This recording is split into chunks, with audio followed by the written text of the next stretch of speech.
I will Speaking not of look this gift dog in the mouth.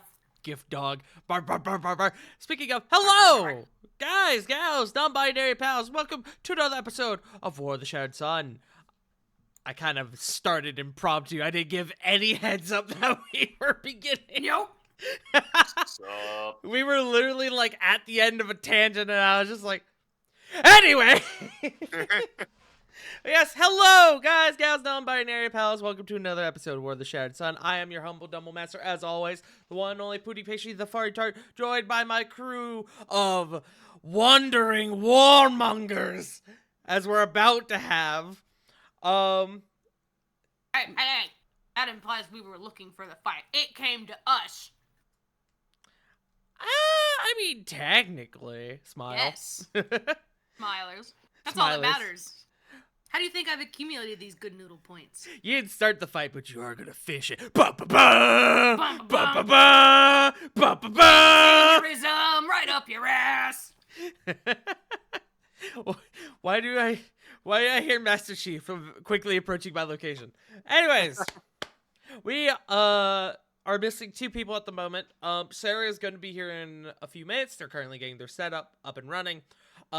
Joe is not going to be joining us tonight. Joe has a concert that he warned me about ahead of time that he's attending tonight, so he will not be present. So if and when that becomes relevant for the sake of like combat or anything, I will entrust the I almost said the good boy, but I don't think that does Corvin justice.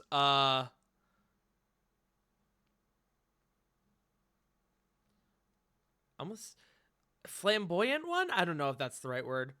Corvin. We'll just go with Corvin. The hot Sassy mess. bitch. The hot one. Well, all y'all characters are hot. So I mean, because no one in D&D is ugly unless it's part of their character arc. True. It's true. But yes. So Joe will not be joining us tonight. If somebody needs to take control of Corvin, we will come to it as needed. But let's go ahead and roll initiative. I've been doing this thing recently where I've been like, I'll just kind of clap, almost like a segue. I don't know why I do that. Like a child teacher. Well, I do like almost like a golf clap in the way I have my hands. And I just If you're do two claps. That's it. if you're transitioning and you know it, clap your hands. Joe has just sent us a picture in our Discord of what appears to be a chainsword. Joe is currently at the Dragon Force concert. I did forget it was Dragon Force. Hey, nobody's rolling their test rolls. Good point.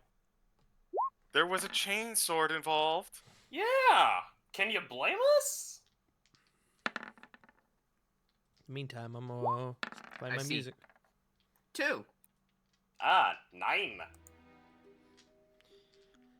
All right, Punkles, it's all up to you. 8. Okay. What about Diana? Diana doesn't get a test roll. I give Diana inspiration when I feel like it.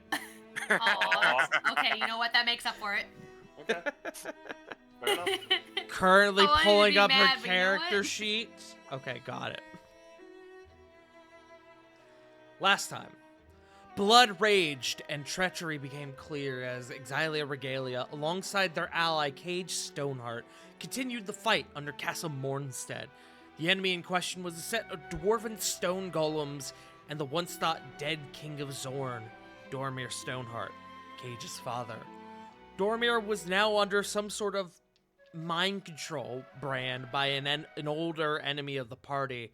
His quick movements and rage-fueled tenacity kept the party on their toes until a joint assault by Cage and Rovan brought about an end to the former King of Zorn.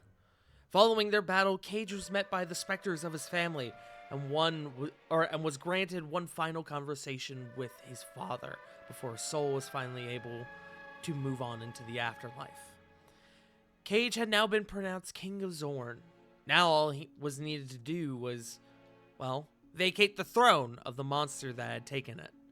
The party proceeded onward to find their objective, a massive laser cannon known as the Hell Lance, one powered by the Hellfire Blade Decimation. This cannon would act as a trap for the approaching Empire. The party would also come to discover that this cannon had been forged by none other than Nicholas Phineas Manuel Lucar Longbottom IV, someone that the party had been long-term allies with. Or so they thought. The party took immediate action, placing a blast charge of significant proportions, the business proposal, inside the firing chamber of this weapon. Ideally, the Hell Lance will now implode when it attempts to fire on the day of the assault. With their job finished, the party returned back to the mining quarter of Zorn, utilizing Corvin's teleportation abilities. That's where our story continues. You guys arrive back in the manor, even more so in the mining quarter, in the Undercroft of Zorn once more. Do y'all hang out for a moment, or do y'all just immediately kind of book it back out into the chamber?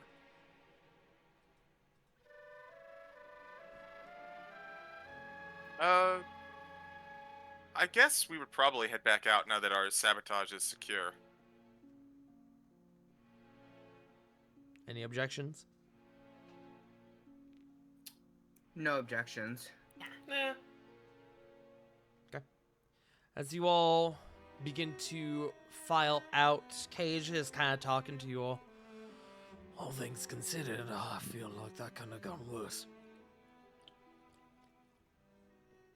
Yeah, it was. I mean, it turned out pretty good for you for sure, and our sabotage was good, but this. It came with some unsettling news, to say the least.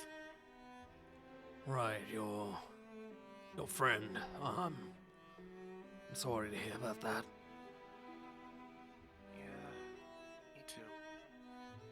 Well, that's our problem, but on the plus side, we did wind up getting.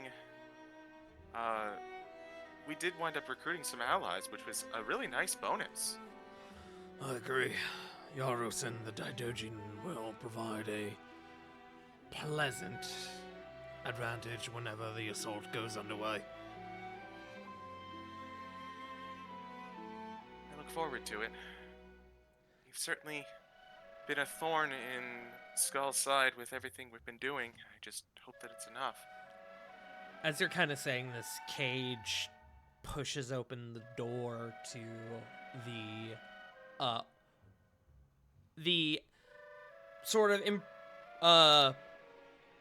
impromptu made a war room which is kind of like the foreman's office that they sort of converted into a war room.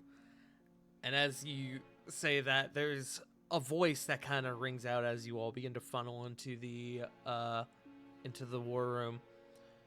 Young Stoneheart, I suppose it makes sense that you were the one providing us with information, as Theon is there. Oh, hi, Theon. Cage looks just as surprised, but he kind of laughs. Young Stoneheart. I'm pretty sure I'm older than you, Master Dragonhawk. Only slightly, but I'm happy to see you in good health. Many of us in the Guard were hopeful that you had escaped the fate of Skull, but we didn't risk revealing you to the enemy, as they sort of come together and shake hands. Oh, I certainly appreciate that. Has made my operation down here slightly easier. Theon kind of looks to you all. It's good to see you all as well. Your progress thus far, to say, has been inspiring.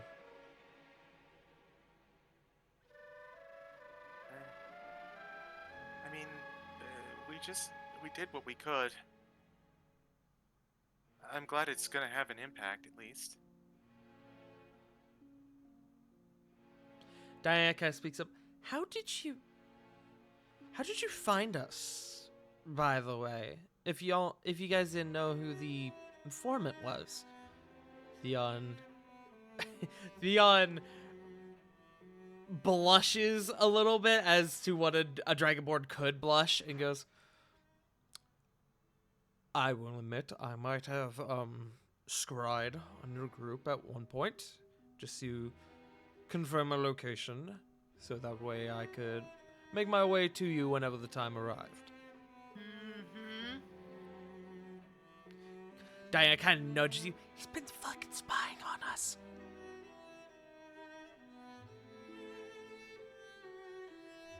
Can we insight the blush? Sure, yeah. Roll insight. Anyone wants to. Also, hello, Sarah. Hello. Sorry that took so long. 21. Who are we inciting? You guys have come back out into the mining quarter to discover that Theon is in fact there, and has just admitted to being able to find y'all by scrying on y'all previously. Oh, it's not gonna be Lily's night. That's an 8.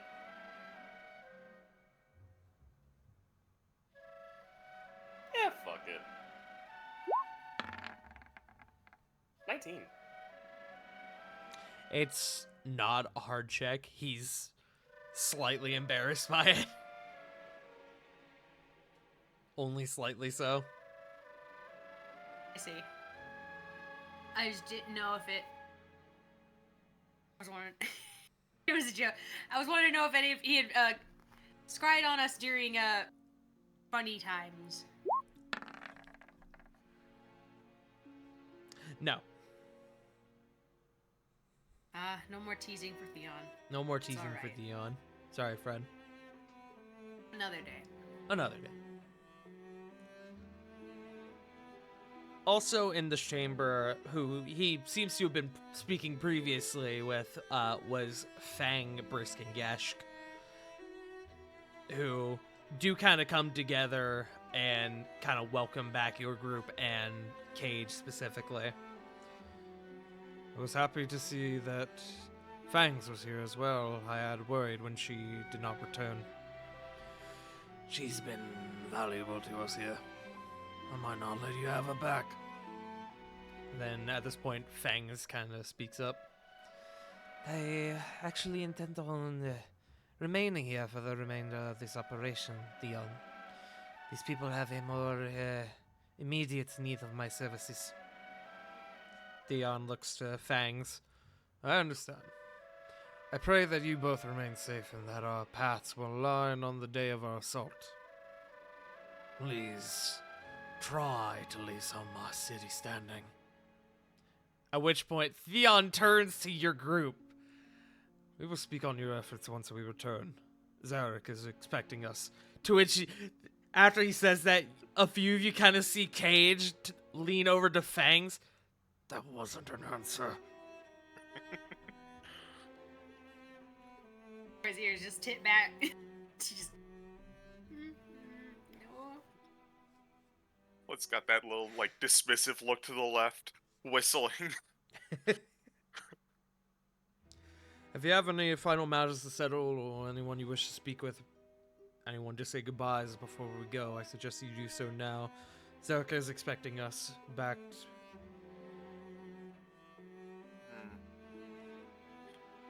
As promptly as possible. Before we do that, so the sending stone to Cedric got compromised. I was wondering if anyone had ideas for something I could say, just in case for one last possible diversion before we go in, or at least throw them off a little. Theon kind of speaks up. I suspected as much, but I wasn't sure. Let's hold on to that, actually. We'll bring that up at our meeting.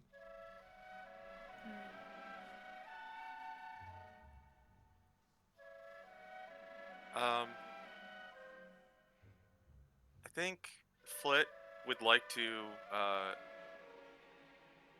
just kind of say goodbye to Fangs and also to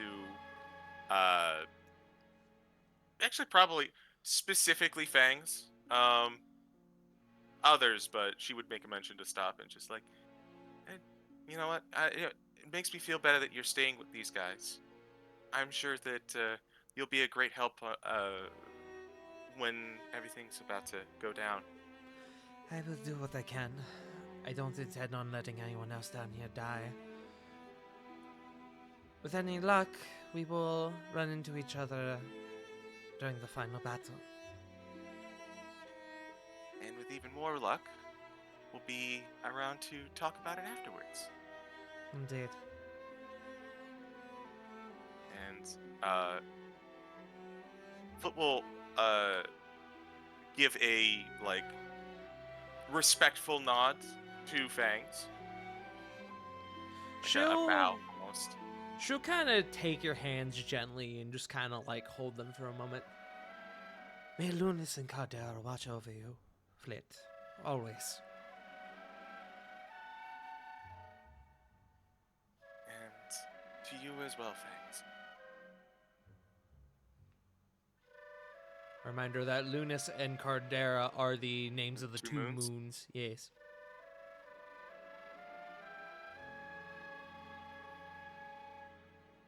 Anyone else have anyone they wish to say goodbye to?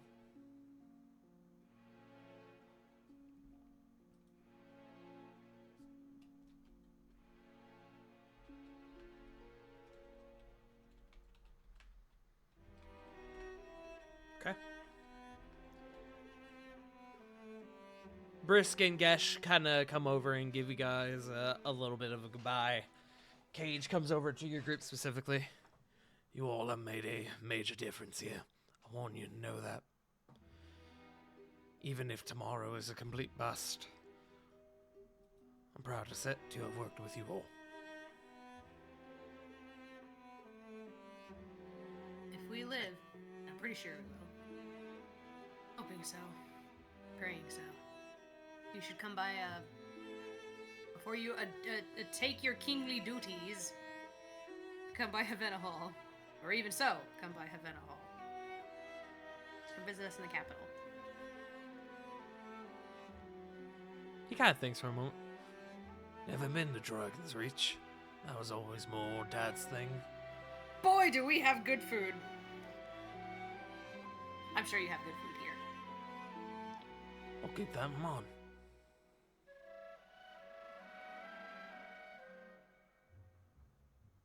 Mud, let's kick some fucking ass tomorrow, yeah?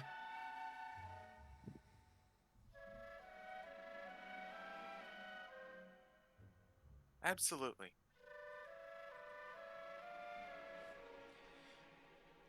As your group now begins to sort of convene together, ready for Theon to teleport you all away, as this bright light is kind of building, the spell is building, Cage kind of gives y'all a final like goodbye salute with his pointer and his middle finger. Till next time, Exile Regalia. Vigorous wave goodbye. And as a flashlight shines throughout the chamber, you all are whisked away to familiar but unfamiliar territory. Let me change our music. I think I had a music specifically for this. Unless I didn't. I might not have, actually. Give me a moment. Talk amongst yourselves. I hope everything goes okay. I know I had a couple spells that I was thinking about using that the presence of the Undercroft and people we care about within it just kind of said no. We got this. Yeah. That's not what I wanted. Combat immediately arrives. It's all good. Yeah, I need something more casual.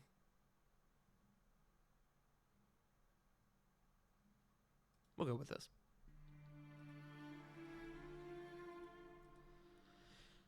You guys arrive in, frankly, what appears to just be terrain. Wasteland, savanna, whatever you want to call it. It's pretty fucking barren, admittedly. And you would think you are alone, except you very, very much are not as you look around, and as far as the eye can see are men in armor, orcs sharpening blades. You see what appears to be a war march, if you will.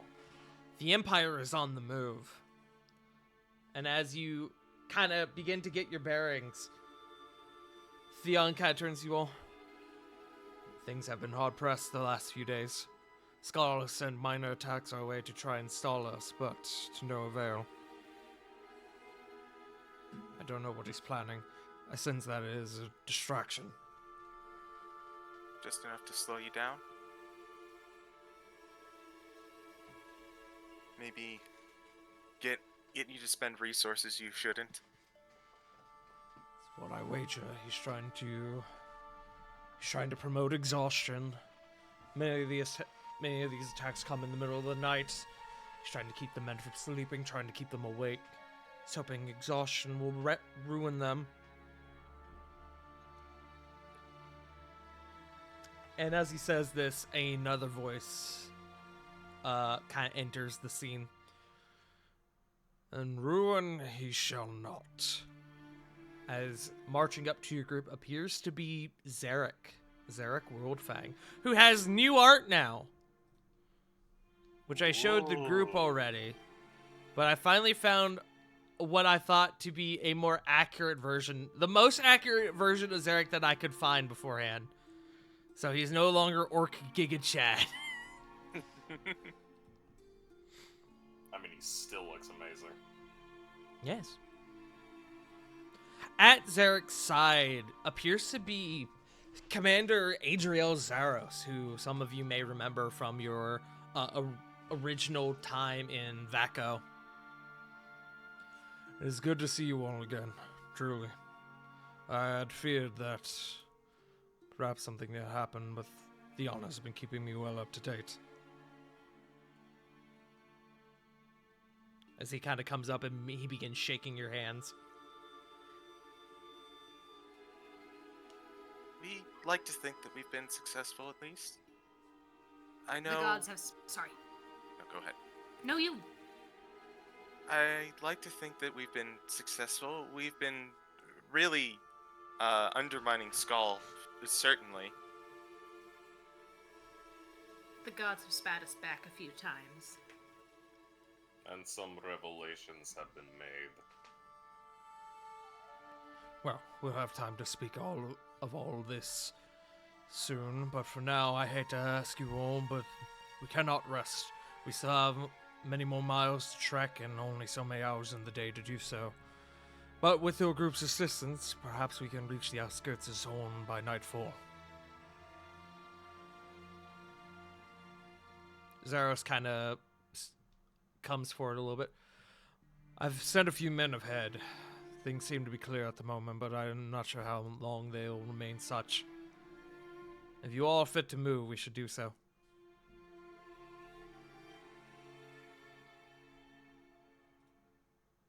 Ready and able. Looks over at the group. We didn't have. You are all still okay, right? Like, no one. Does anyone need healing? Above Well game, done, does Ryan. anyone need healing? I have a couple of scrapes, but Sarah could definitely use I'm it. at half, but I'll hold on to it for now. I don't think I used my 6th level slot. It's time. What? Mask Cure Wounds from Diana. Oh. She's got both 5th level slots. Scared me. Ooh! I feel like it's time. I thought you were unleashing a trap. He also. Everyone will get back 34 hit points. That was a good roll by Diana. Mm-hmm. Hell yeah. It was a good roll. But we are out of combat, so it's maxed anyway. But yeah, 8, 6, and 7 on that roll. With 3d8, pretty fucking good.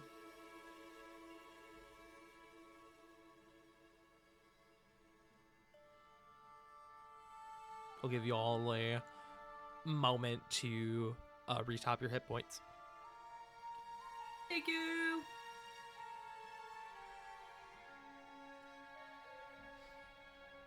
Diana will get back her missing 3 hit points.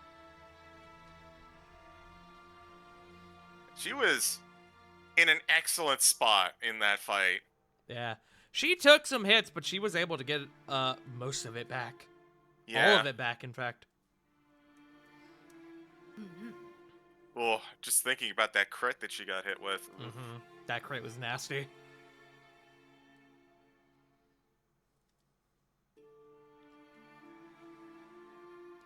So, as you all continue on, as you begin to march with the rest of the troops, you see familiar faces. You catch back up with Zarek, Zaros. You also inevitably run into and catch back up with Faustius, Aldrich, and Hildegard of the Chroma Guard. All of them seem to be doing well. The men are tired, but despite the absence of Amadeus Valir, Zarek and Zaro seem to, as well as the Chroma Guard, they seem to have been able to keep the ship floating smoothly. The men are tired, admittedly, from the long travel, but they seem dedicated to this cause. They're moving ahead with purpose. And with your group assisting, you are able to cover much more turf together than they would have been able to do so on their own. A few hours go by, probably upwards of 6, 8. And then eventually, as night begins to set, as the sun begins to set over the horizon and camp is made, you guys can come over what appears to be a large set of hills. And down below in the nearby valley sits the city of Zorn. Heavily fortified, you see the fires of what appears to be a small camp on the outside. You see lights on it and fires in the city. And you see what from this distance seem simply like ants, both all along the walls and outside the walls, frankly. Tomorrow's going to be one hell of a fight.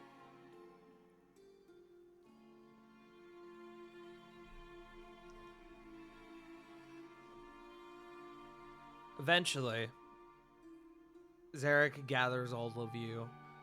You all come together for what is being referred to as, what can kindly be referred to as the war meeting, the strategy meeting.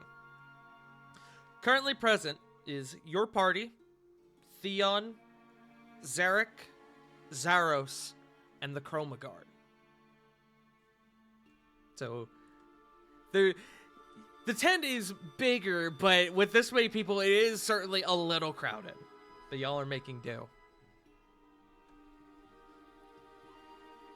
In front of Zarek on the table appears to be a map of the city of Zorn, one that I do not have here, otherwise I would give to you all, but he kind of leans forward with his hands on the table.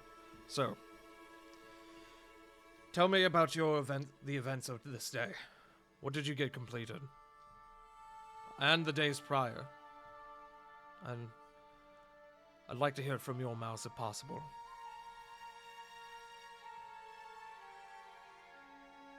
Does anyone want to take point?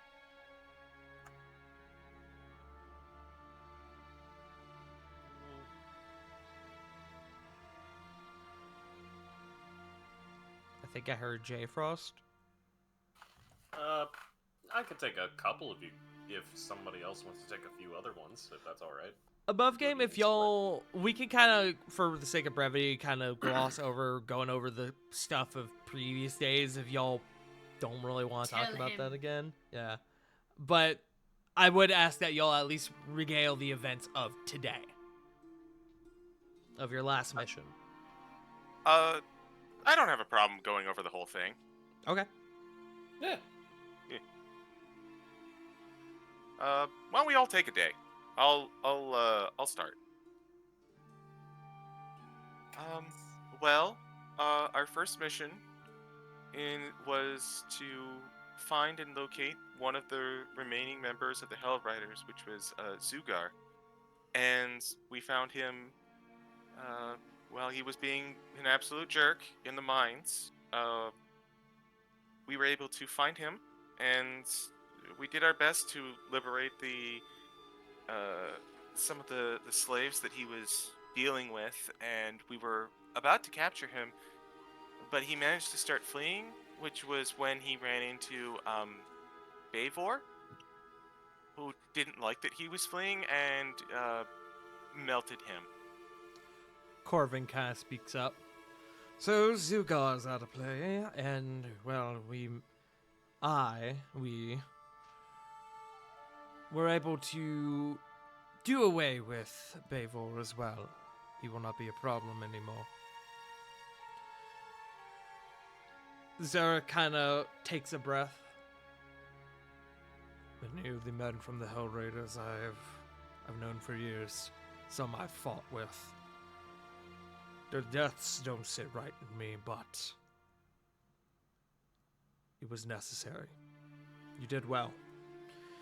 With Skull's Hell Raiders out of the picture, taking Zorn should be a much simpler feat. We'll have to rely on his lower command. Go ahead, Sarah. It will especially be a much easier feat considering what we discovered about Bavor. Bavor was an ancient golden dragon who had taken the form of a dragonborn. Given his reputation, that doesn't surprise me.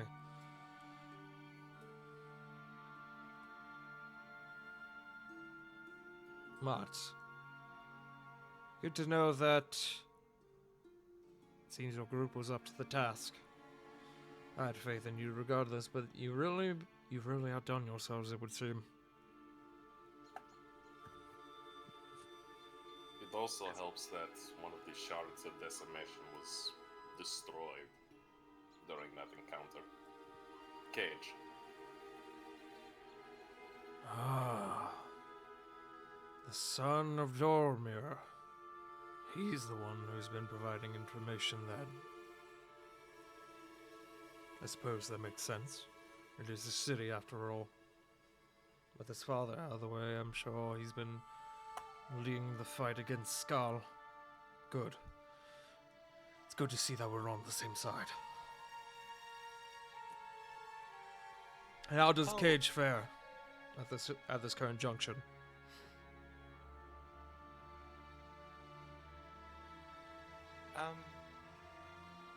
He's certainly doing better than he was. When we arrived, there was definitely, the rebellion was going okay, but not great, and we did a few things to help out with improving that, and one of them was, for Cage himself, but we'll get to that in a little bit. But he's doing well. His rebellion, circling back to Bavor for a sec, as we mentioned, he was an ancient gold dragon, and dragons like to hoard things. And what Bavor hoarded was weapons, which now currently reside in the arms of the rebels. Good. Wouldn't have it any other way.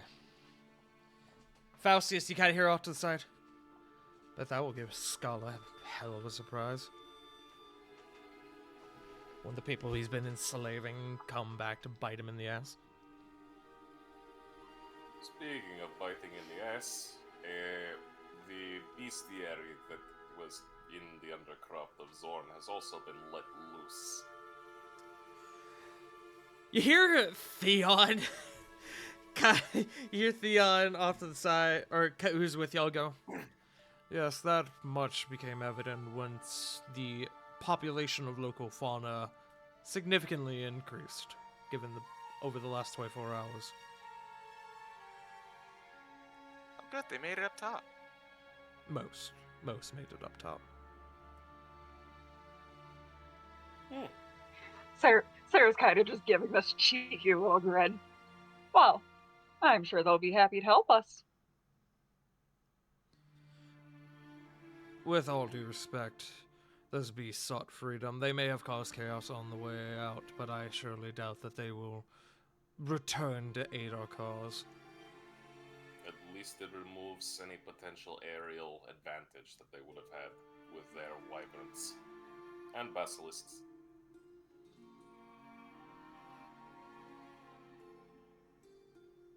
And what of today's events? What were you able to accomplish?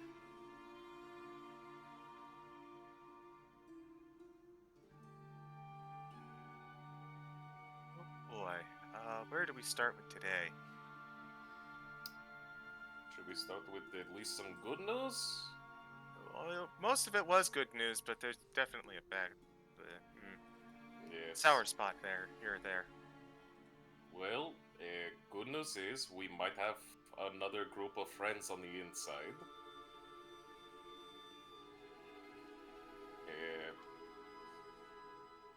The Minotaurs.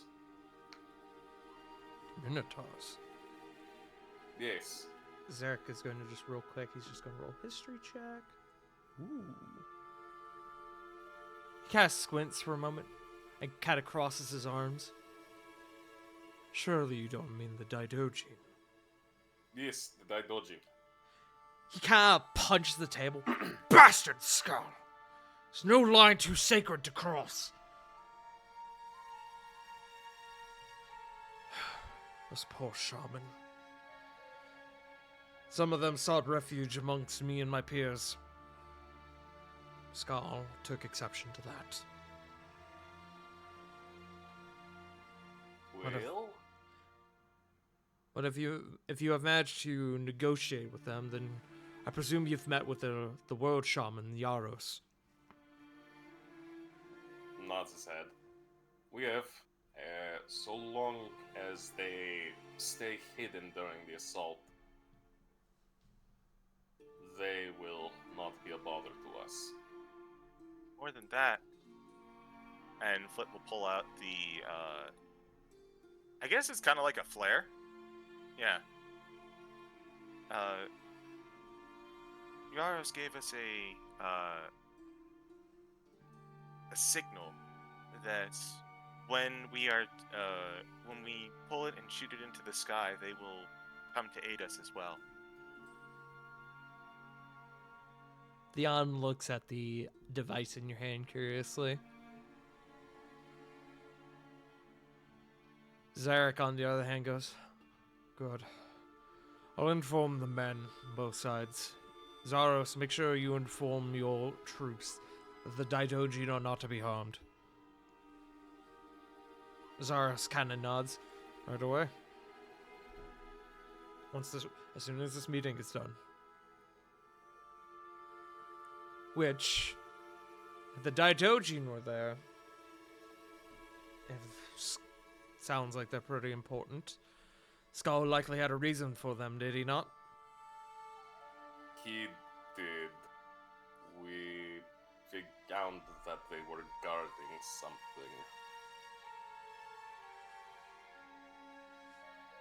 A weapon. Big one as well. Zarek speaks up. Sounds like the trap that Skull had intended for us. Did you destroy it? About that. We might have done something that could quite literally blow up in Skull's face.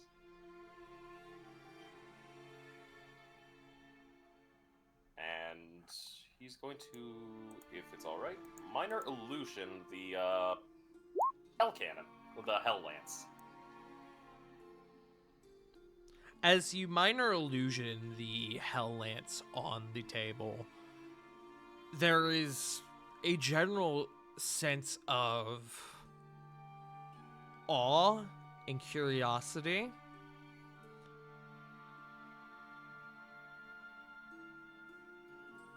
Give me one moment. I'm just looking for more music.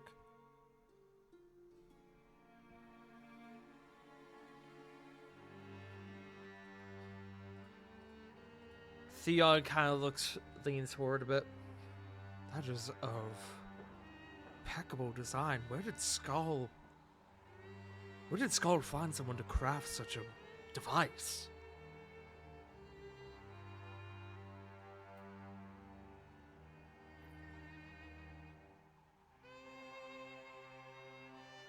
Foot looks visibly uncomfortable.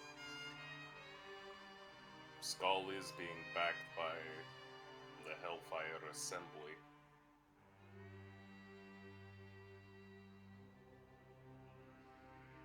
I suppose that doesn't come to us at any surprise. We had our ears in possession of the mask at all. It would make sense that they would align themselves together.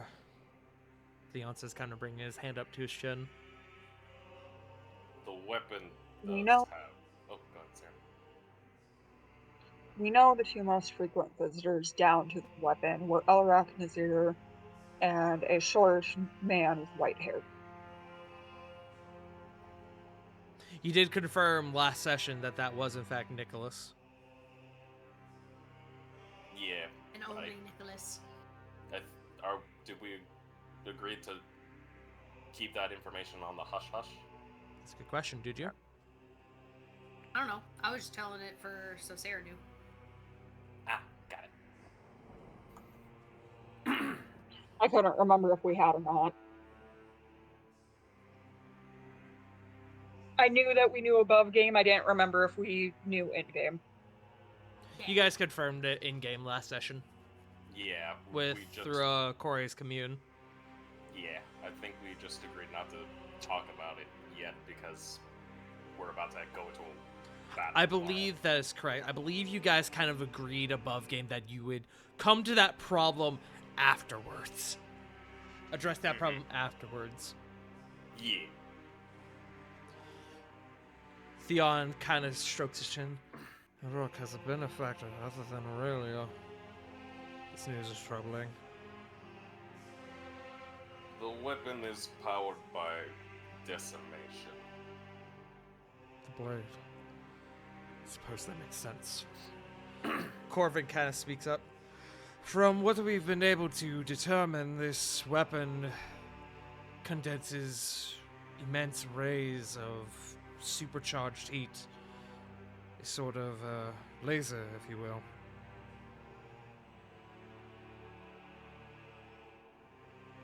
Given what we know about what just parts of decimation can do,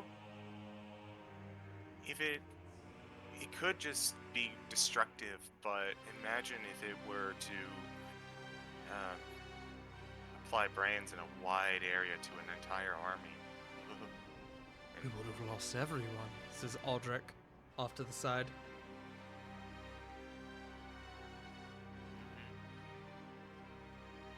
We've seen what those brands are capable of, Zarek.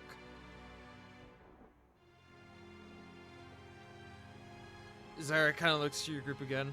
So you did not destroy the weapon, so what did you do if you left it? Booby trapped it. Fucked it up for him. We had in our possession a high-powered explosive. And a high-powered glue. Yeah, Corvin speaks up. Plop that son of a bitch right in the middle of the blast chamber, in the middle of the shaft.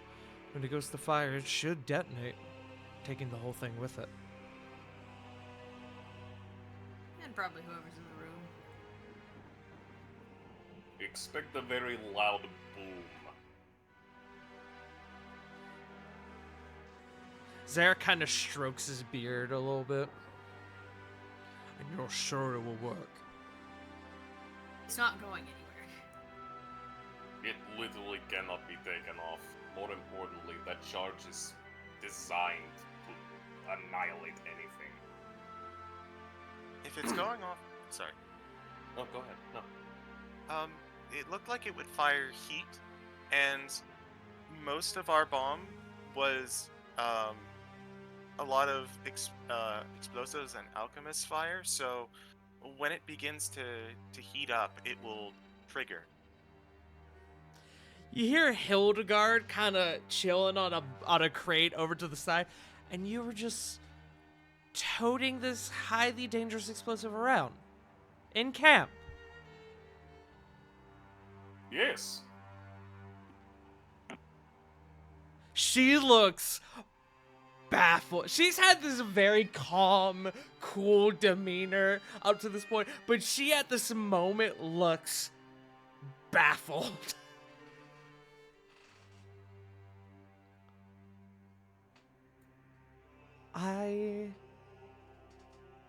Oh my god. We've had to rely on you all. Hey, we delivered. Mm-hmm. Our crazy plans seem to always work, I for the suppose, most part. I suppose I The can't gods argue like with. to see us flounder. I suppose I can't argue with results.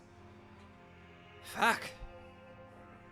On top of that, with decimation having to be used as the power source, hopefully the explosion should either completely outright obliterate the weapon or damage it to the point that its major properties are rendered mute. There is, says Corbin, there is, one other thing we are neglecting to mention.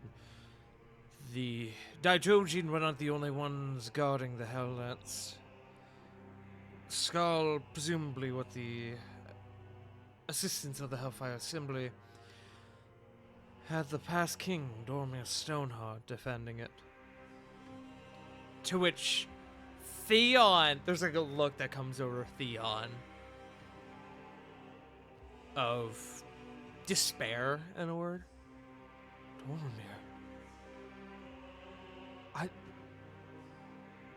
But he was dead. When we opened the way to get to the Codex, that required Dormir to be there. I don't understand.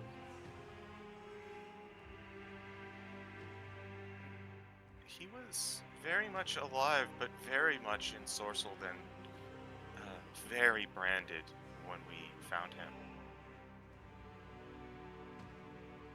Gods. And what became of him?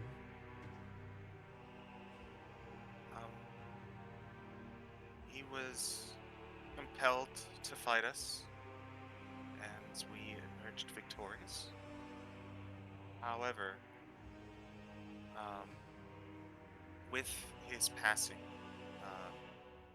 Cage had a talk with his ancestor, Ymir, I think, and Ymir seemed to bring Dormir into a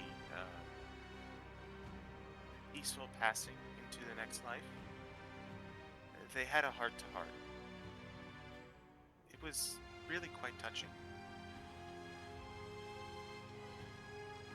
Theon has a bit of a defeated demeanor to him as you're kind of relaying this, but as you finish, he kind of nods.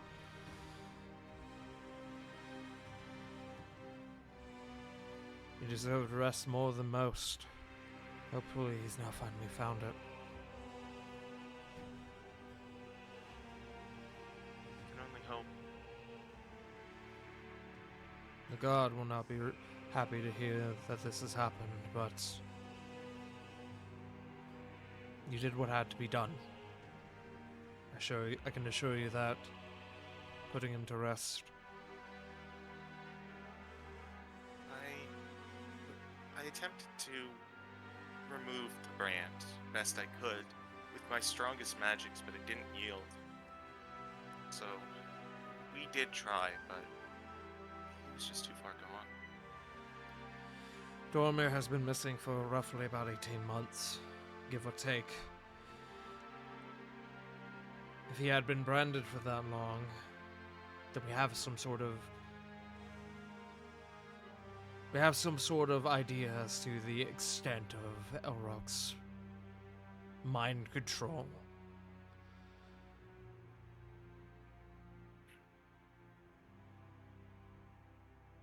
He thinks again for a moment. I wonder how this will stack up with Ariana. We know she's been under the cult's thrall for some time. Hopefully she's not too far gone. Can only hope. Eric would be crushed.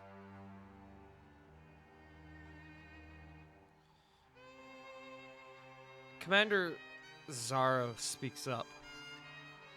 Well, I'm not admittedly too familiar with cults and mind control, but it sounds like you took down not only this massive weapon, it sounds like you brought down someone who would have, well, if I may speak out of turn, someone who likely would have fucked some of us up. Should he have been allowed to stay under Skull's thrall? It's unfortunate, but you did good.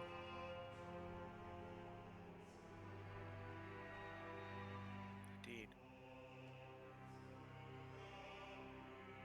That is basically everything that we've accomplished while we were down there.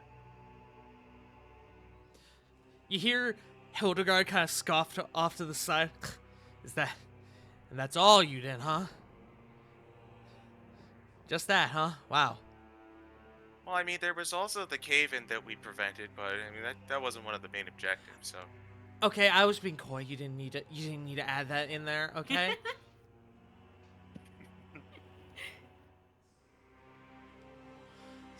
Zarek crosses his arms one more time. You're all down in great work, it's from the sounds of it. Hopefully this will be enough.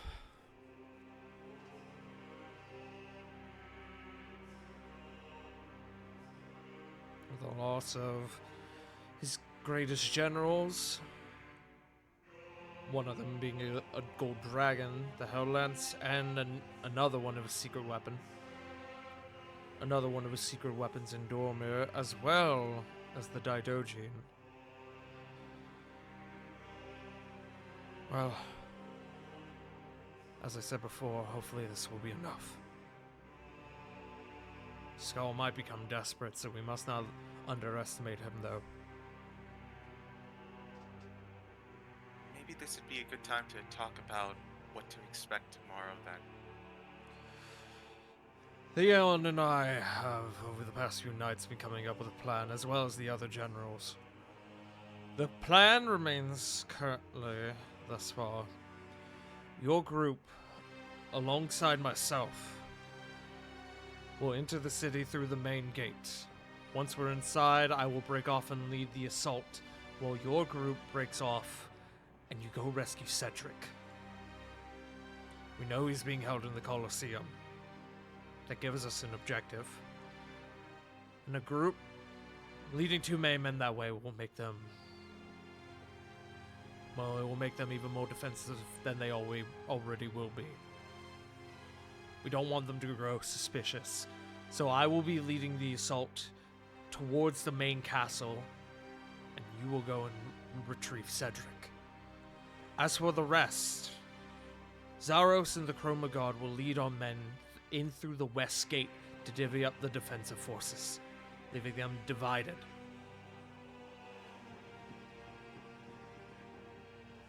Once Cedric is rescued and has been extracted by means of Theon, who kind of nods at this, your group, as well as myself, and from the sounds of it, likely Cage, will regroup at the castle and confront Skull.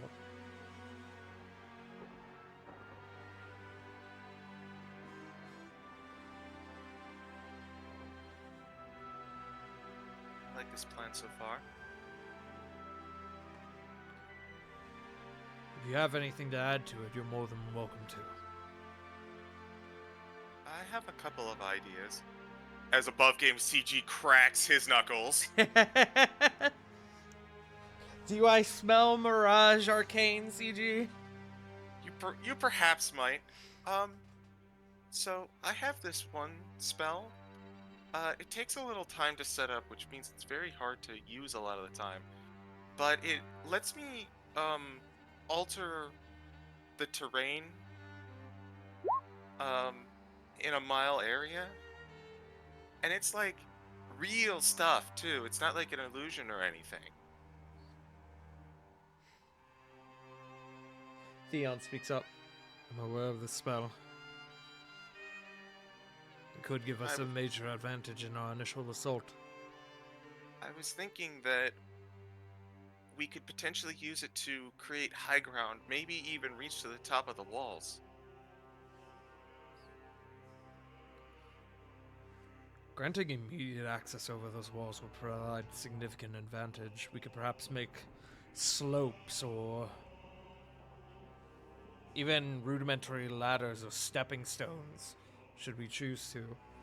That would give us easy access to their armaments on the walls. Zarek nods. Would my power pole be useful in any way? Likely in clapping somebody over the head? Says I mean, it can Hildegard. also extend if we ever need to bridge a gap. That is pretty useful. The way we're approaching the city, we will not be going by the river, so hopefully it shouldn't be necessary.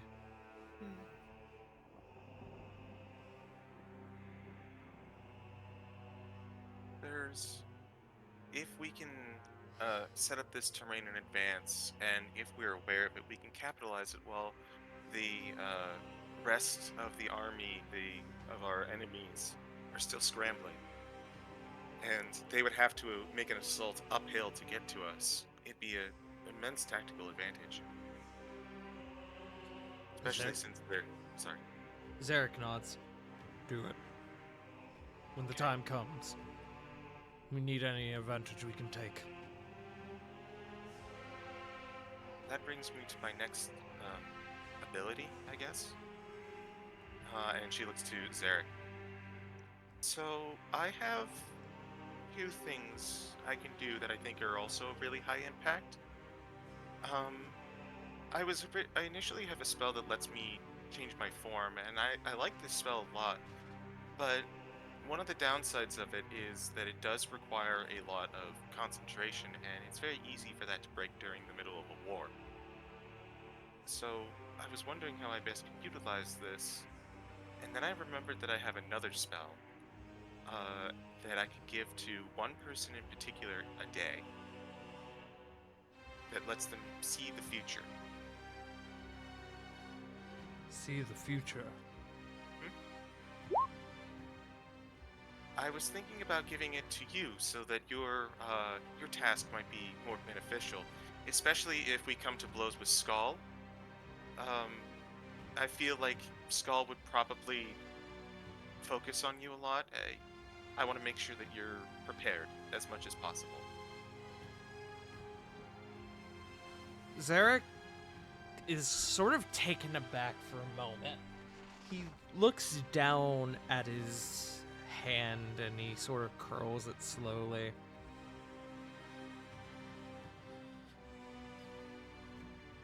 I would accept this boon that you would grant to me, should you choose to do so, but I don't wish to leave your group underprepared. If you seek to reserve this, I will not stop you.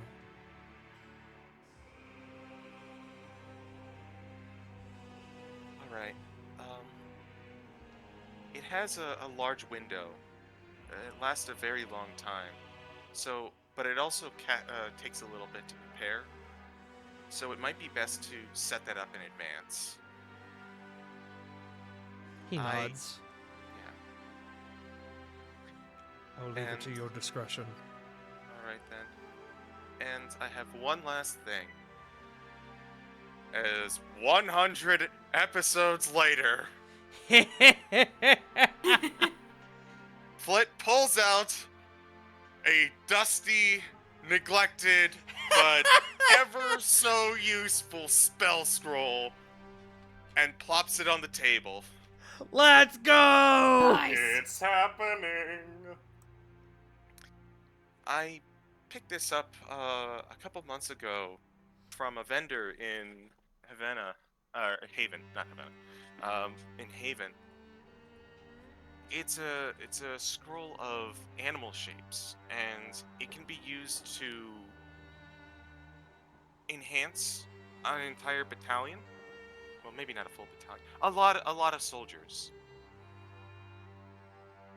It's one of those spells that's better with more people who are more willing to help out. So I've been kind of saving it in case a situation like this came up.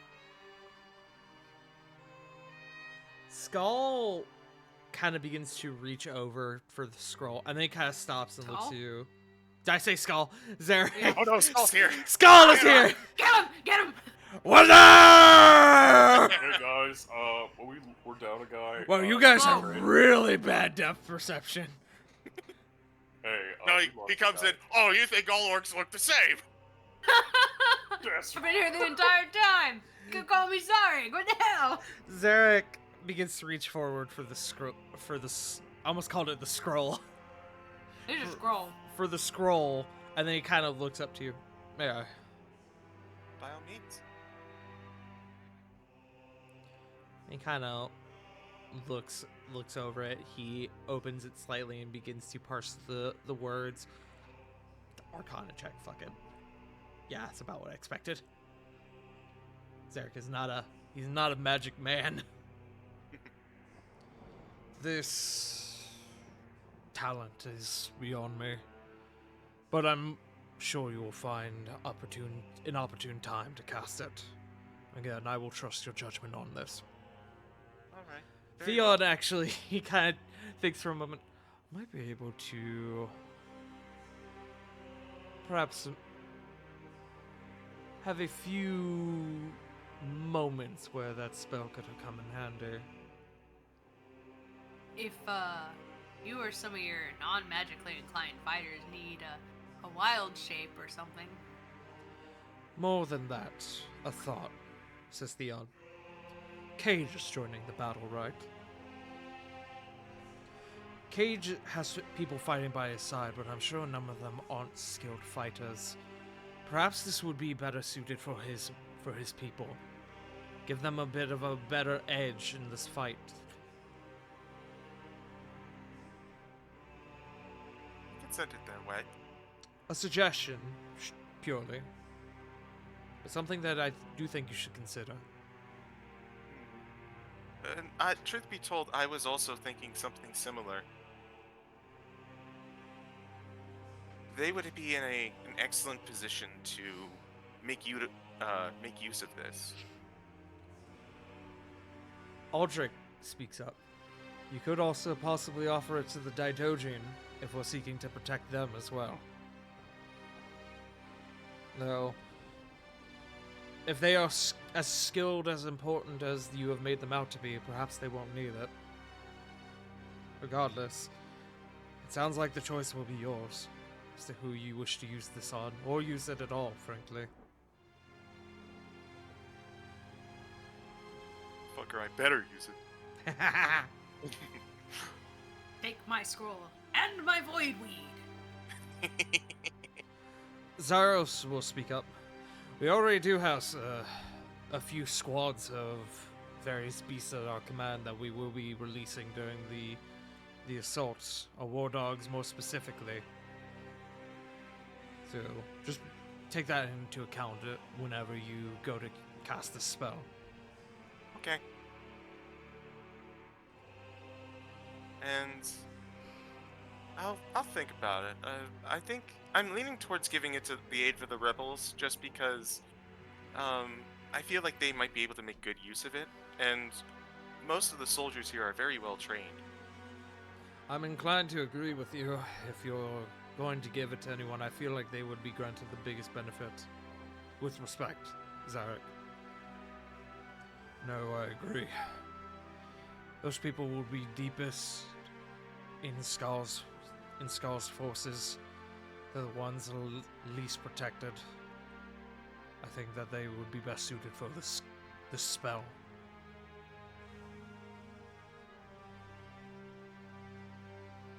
I have I think I have one last trick up my sleeve. You mentioned, well, we all know the one biggest, I mean in the little sense, biggest thing in Skull's arsenal is the Cerberus. I think I have an answer to that. And Flick is going to pull out the iron flask and put it on the table.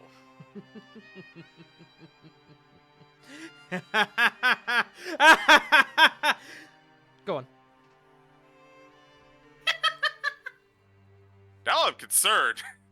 I'm laughing at Tart, I'm sorry! This is an enchanted flask that can suck in individuals that are not native to the plane they're on. And if this Cerberus is from the Hells, then it should be able to work on him, right? Skull and Zarek kind of look to each other. I said Skull. Theon and Zarek kind of look to each other. And then Theon kind of turns back and speaks up. Surely, yes. I would, though, if you do plan to do this, ideally, weakening the Cerberus would be a preferred method to go about.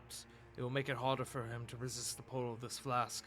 That being said, this is a very powerful tool against that Cerberus. I highly recommend you use it. I think... Exactly. Catch the three-headed Arcanine. Three-headed Houndoom. If we had found a Dodrio and mixed it with a Houndoom, this is what we get. Yeah, I think that's a wonderful idea. I'll put more focus onto that when we get to it, but it's important to be aware of what I'm trying to do with the guy. Corvin speaks up. I'm already coming up with several ideas as to how to distract the Cerberus for this. Who let this dog in here? Aww. I'm sorry, I gave him some rations. Raven, Why is he sad? What did you do? What did you do to him? He Raven- came in here, he's wagging his tail, he's just fucking whining. Raven I think he wants treats. might have seen something outside. Raven heard the violence towards other dogs and got scared. Aww. Hey, that's my cousin.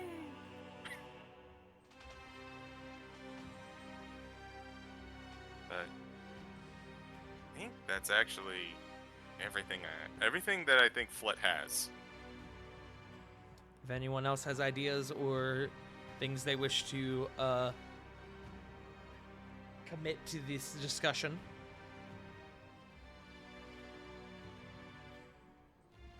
Going once. Going twice. Okay. You guys spend the next little bit going over the finer details of this plan, and it seems that it is set. What the original plan is set. It has not been configured majorly at all. The plan as it currently sits is that your group, along with Zarek, will assault the southern gate. Once you are inside, you will break off and you will go rescue Cedric in the Colosseum.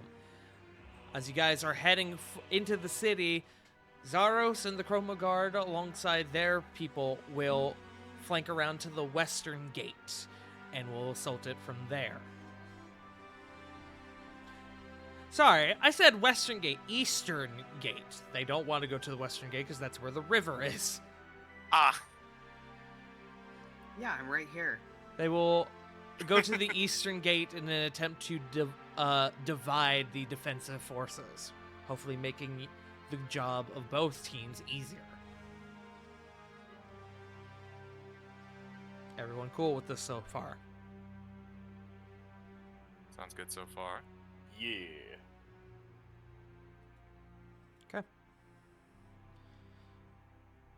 Eventually, after some time, your group, this meeting is adjourned. Your group has some time. You have a few hours before you do have to go to sleep and get your long rest to get a full 8 hours. The assault begins at dawn, so you don't have a ton of time, but you have some time to do some various activities that you wish. I know of one thing that multiple people have come to me about what they want to do, and we'll get to that. There is something, though, I did want to address. Corey, Punk.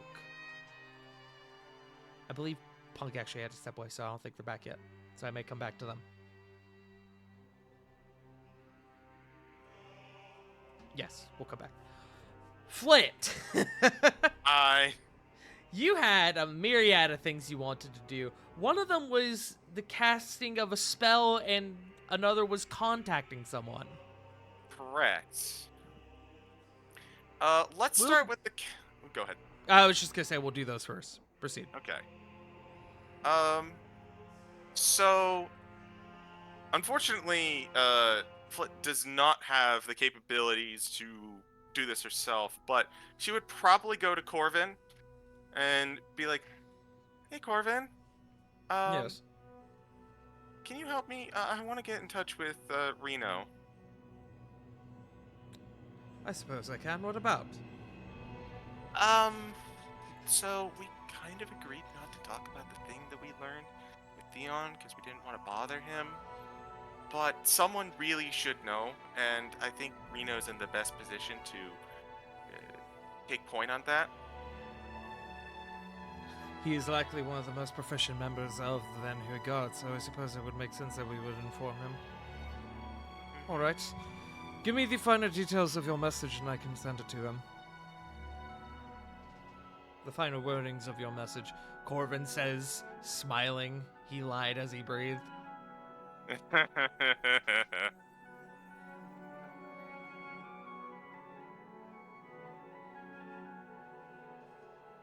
So, once you have the exact wording of the message, CG.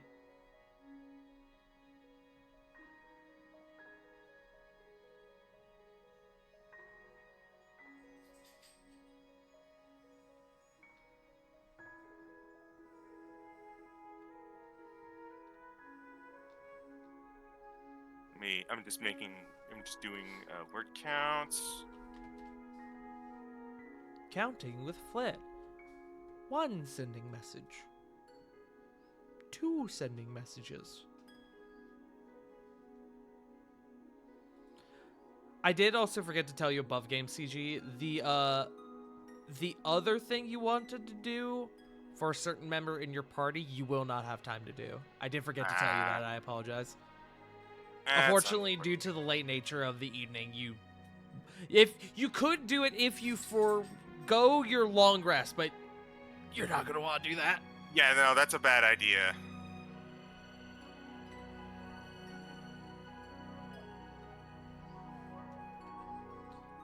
Hi, Nug. Hi, buddy.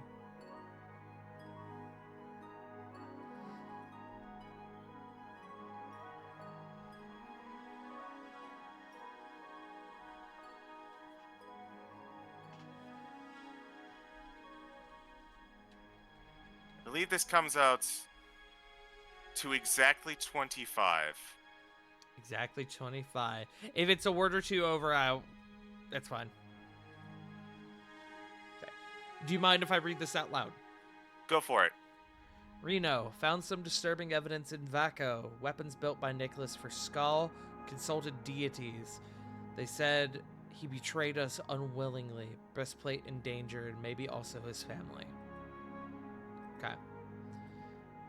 Corvin, seeing that this is exactly 25 words, looks slightly defeated. As he cannot flavor it in any fun ways. Aw, poor baby. I know. Hey, one word either way you said, Tart. Now he just adds Reno baby. What's up, bitch? What's up, handsome? Yeah, he would.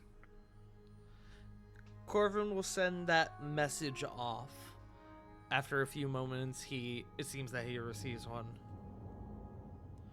Reno has been made aware of the situation and is not happy about it. He said that he will keep tabs in the meantime and update us as soon as something happens, if anything happens. I see. I can only imagine that he wasn't very pleased. Well, when you consider their history, how long they've known each other, gnomes live long lives. So has Reno. Well, I'm not looking forward to getting back, but he needed to know.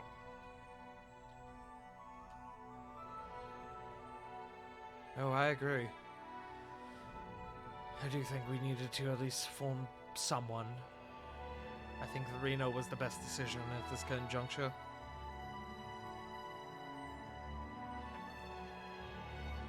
And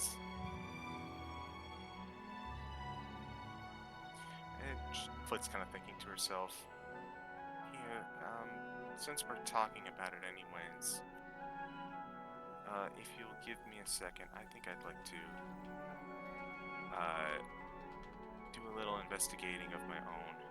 And with your permission, Tart, I would like to cast Divination. You sure would.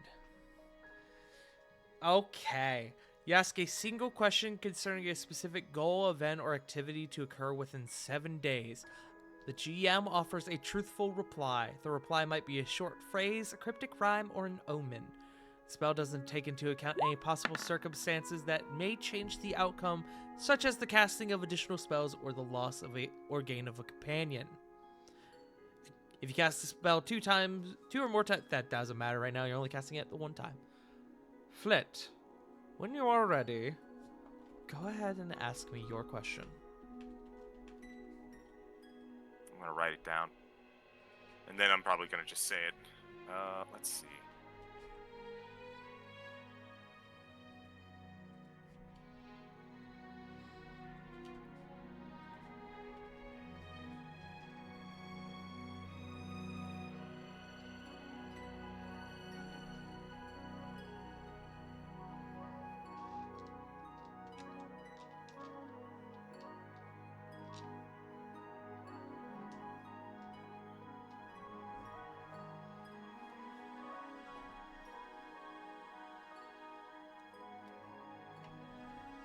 I think we'll go with what will happen if we approach and confront Nicholas about his betrayal.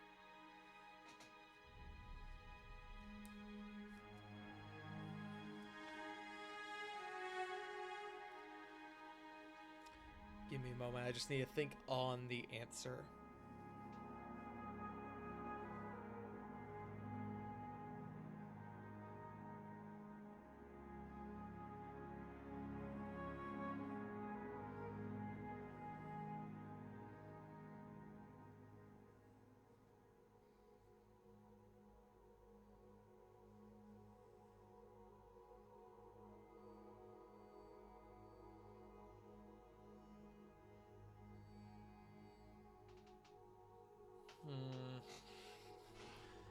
I have my answer. I'm just trying to think of how to word it. What will happen if we approach and confront Nicholas about his betrayal?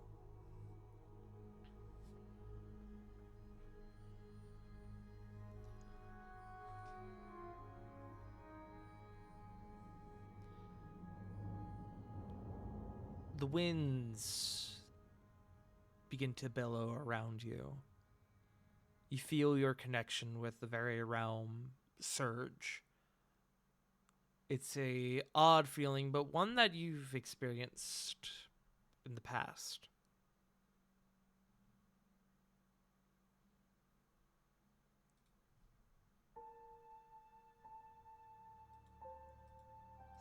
The answer is simple.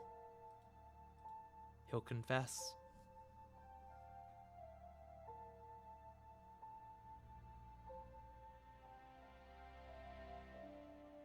The events upon what will occur after this confession is determined by your group, but also will be determined by Nicholas. You both will have a choice to make.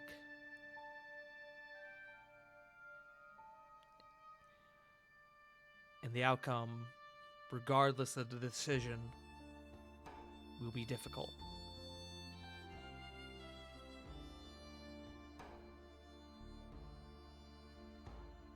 That's the answer you receive.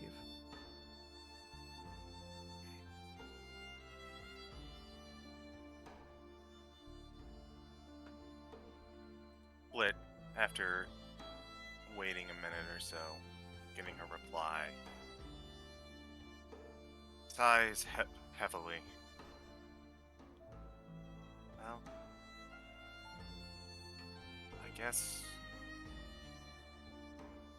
one of the better options we have, one of the better outcomes. It's gonna be tough, no matter what we do.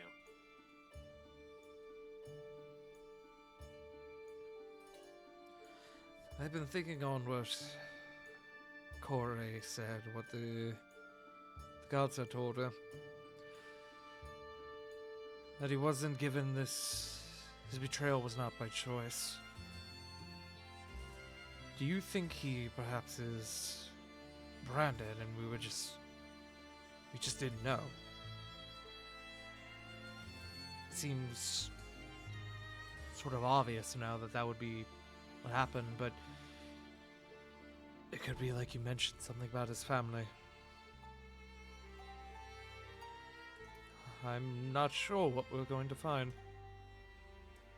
Oh, part of me is hoping that he is Brandon, that he has that out, but I'm not sure. The response I gave doesn't seem to imply that he's been branded. I think they might just have gone with a different option for him. Saw a man. Go ahead. No, you go ahead. I didn't realize you were done. Weren't done.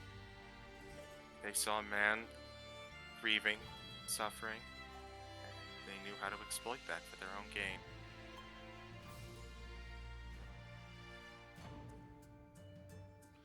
And if he is branded, we saw what happened with Dormir. Are we positive we can fix it? Or are we going to have another casualty on our hands? I don't know. Part of that will be up to Nicholas. The response I gave seemed to indicate that he at least has some choice. But if it comes down to it, I don't know what I'd do. I'm not good at that. I don't think I'll ever be good at something like that. Then I suppose we hope he doesn't come to it. Well. Hopefully we can talk him back from wherever he's been, or wherever he is, if talking is even an option. Hopefully Reno can give us something that can help in that regard. I hope But so. if you'll excuse me, we have a war a war to prepare for, and I have to play host. We have a Alright then. party to have beforehand. Oh, let me help. And Flit will run off with Corvin. Wunderbar. Okay. You and Corvin goes over and begins to set up the magnificent mansion for the night, and you two begin conspiring. In the meantime, Corey. Yeah. You wanted to do some scrounging for potions. Yes. Okay. We're going to do this above game a little bit. So I'm doing this a bit differently instead of having you roll in this regard, because you are in a war camp. War camp is going to have potions. Health potions, potions of other varying abilities. What we're going to do here is that I am giving y'all 20 PP. 20 potion points. What you can do with these points is going to be up to your group. But there is essentially going to be a cost to each potion you take. You have 20 points. Standard healing potions are 1 point. Greater healing potions are 2. Superior are 3. Supreme are 4. And then, on top of that, you could take other potions, their price being based on rarity. So if you want, say, I don't know.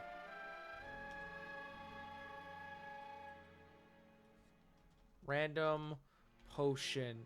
Potion of gaseous form. What's the rarity on this? So if you say you want a potion of gaseous form, that is a rare potion that will be worth 3 points. 3 potion points. This scales upward. The only thing you will not have access to this is legendary potions, but you can get up to a max of very rare, which would be 4 points. So if you want, you could spend your 20 potion points and get 20 standard healing potions. Or if you want, you could get 5 supreme healing potions for 4 points each. Or you can mix, dabble, do whatever you want, but you have 20 points to spend with. I'll kind of post the guide for this in the in-game chat.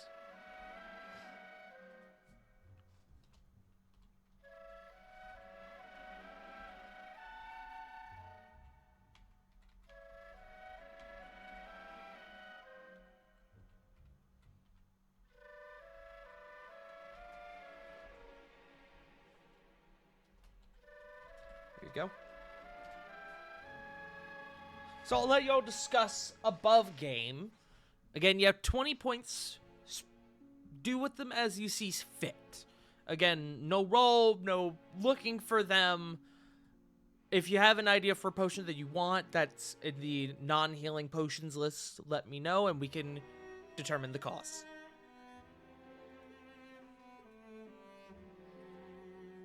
And this is a group discussion. All right. An above game group discussion. So what are we thinking, gang? All of us can get. Sorry, Go ahead. I was trying to run the maths real quick. We can all get a superior, and we'll have 2 points left over for a greater to, I don't know, fucking roll the dice. We can roll a d6. Who gets the greater? Could give one to Diana. You know what? Okay. Never mind. Diana gets the greater. My suggestion. In my suggestion, that is my proposal I'm submitting to the council. Yeah, I'm just gonna write that down just for reference. Thank you. It's not set in stone, though. What is everyone up? River, what were you saying? I was gonna say I would be good with just 2 graders and be fine.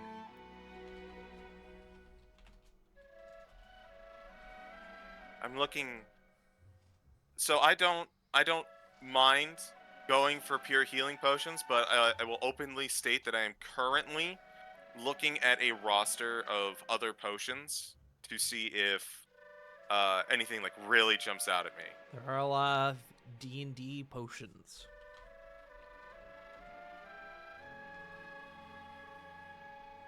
Let's see. So I suggest for this using this link that I'm providing now. For looking at potions. You have up to very rare rarity for this. Okay. Let me take a look.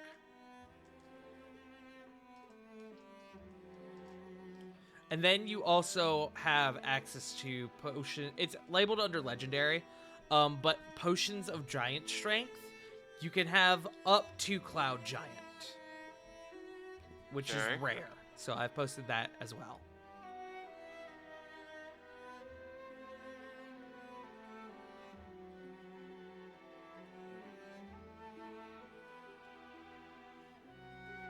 Psionic Fortitude. Let's see. Ooh, okay. That's not bad. A potion of Psionic Fortitude is an uncommon potion that gives whoever drinks it advantage against being charmed or stunned, which would be great against the brands. It's uncommon. Y'all could get 10 of those should you choose.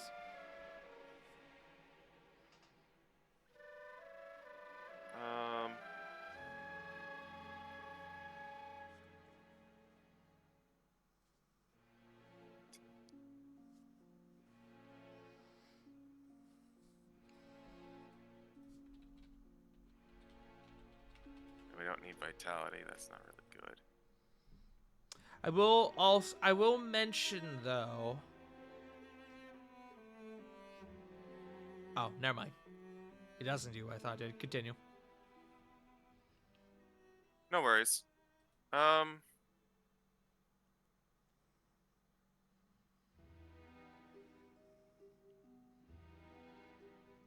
the fuck is a just free advantage as a potion. That's funny.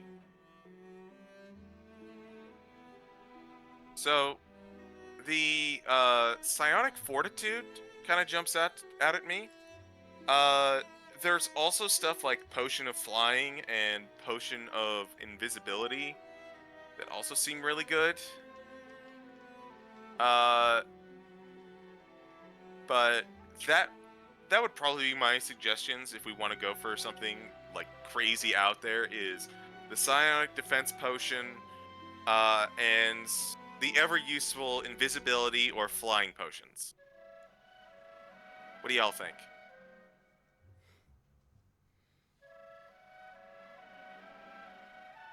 Lily has the ability to go invisible when she's hit. She can at least do it once. So, I will clarify that this is what makes this a very rare potion, the potion of invisibility. You are invisible for an hour, and you don't drop invisibility when you do stuff. It does end if you attack or cast a spell. Okay, I did It's at miss the that. very end. Sorry. I missed that. Never mind. Thank you. If you guys are worried about giving Diana healing potions, I'd say don't be too worried about it. She is a life cleric after all. She has plenty of means of healing. Fair enough. Not just you guys, but herself. So if that's a factor y'all need to consider.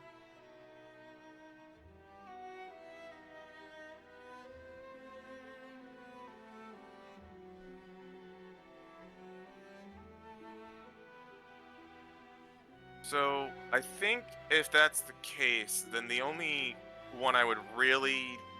I mean, we could also give Ravana a potion of speed, but... What say you, Ravon? I'll be honest, with the spells that I've got on top of my aura, I'd say I'm fine with speed already. Give it to someone. Give somebody something that would be...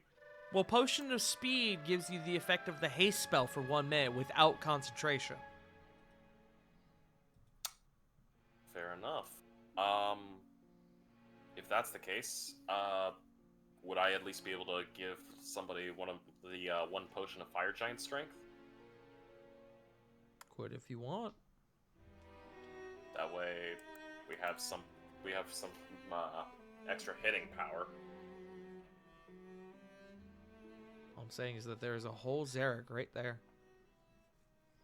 Y'all also can, should you choose, you can divvy out these potions to your allies. See, I like that idea too. What we only have 20 points. We do only have 20 points. That's 20 normal healing potions. You know what that is? 20 people brought up from 0. Mm-hmm. What about 10 graders? And we hand out, how many are in our group? 6? So there's 6 in our group, and then we would have And 4 hand out the for other NPC. 4? I'm just wanting to make sure that y'all consider all of your options so you don't look back later and like, fuck, why didn't we do that? If I could throw out 7 in our group. if I Right, could 7 throw because of Diana. You were saying Jay first. I've got 3 things that might help. That we could probably give out to allies. I've got a potion of fire giant strength. I've got a potion of gaseous form, and I still got 10 just basic healing potions. You got 10 basic healing potions. Jesus Christ. You gotta save those, man! Those can keep you alive! If I may, as your DM, all I'm saying is that Zarek can make some mighty use of that giant strength potion, should you choose to give it. It sounds like to me also that y'all want to prioritize healing. I am hearing some interesting... I'm hearing some desire for the Psionic Fortitude potion. One thing you could do, if you want, you could get a potion of superior healing for each person in your group, minus Diana, which is fine, and then use those last 2 points for the Psionic Fortitude potion that Flit wants. Just an idea. Or, another idea, you could get multiple Psionic Fortitude potions and drop your tier down from superior healing potion to greater, should you choose. You could get 5 of each. Again, just a suggestion. I'm really open to whatever y'all want to do. I'm just trying to provide guidance. Valid.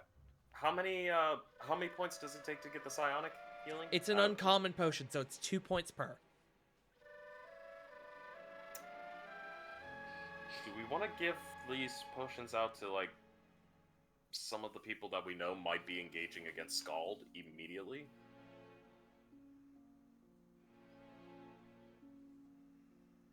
So, I'll be real. Flit would probably take Flit's gonna take a bunch of healing spells. She does not want a potion.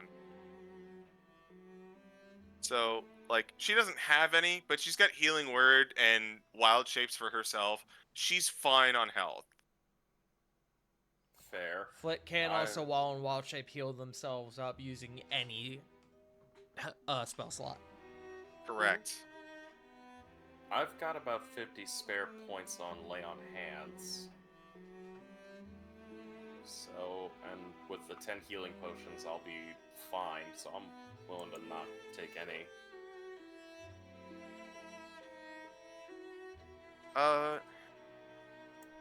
What do you think, Punk? I don't know.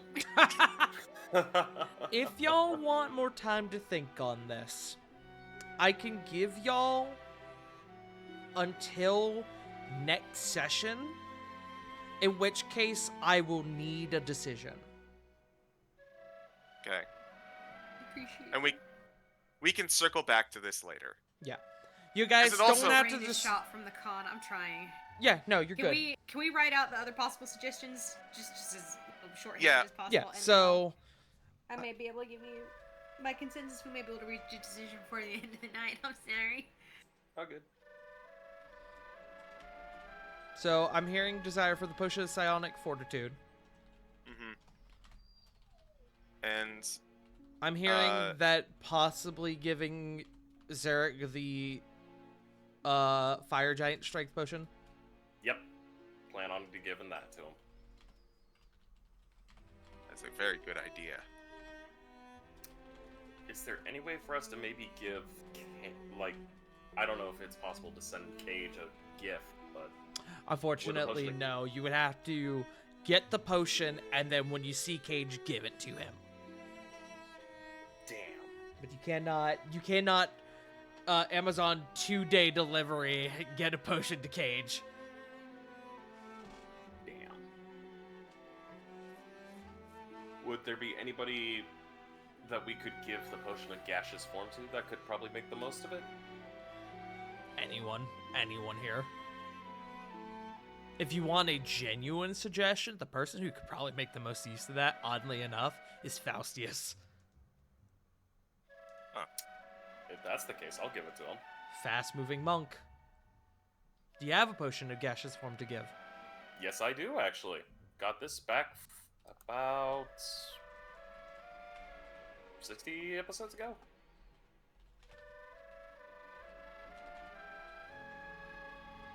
I'll give the potion of gaseous form to him. Okay.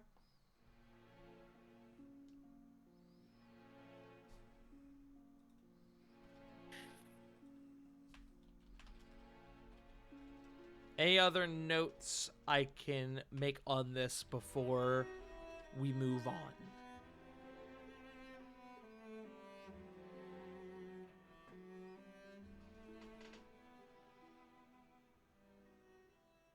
I think we're good. Okay. Then we'll put a pin on that. If you guys have questions above game, if you want to do above game discussions about it, you can do that. Just make sure to have a decision locked in for me before next session. Sound good? Yeah. Great. We can move on to, I believe, our last thing of the evening. You guys are all brought back into the manor to convene. And you are eventually alerted that it is time for dinner.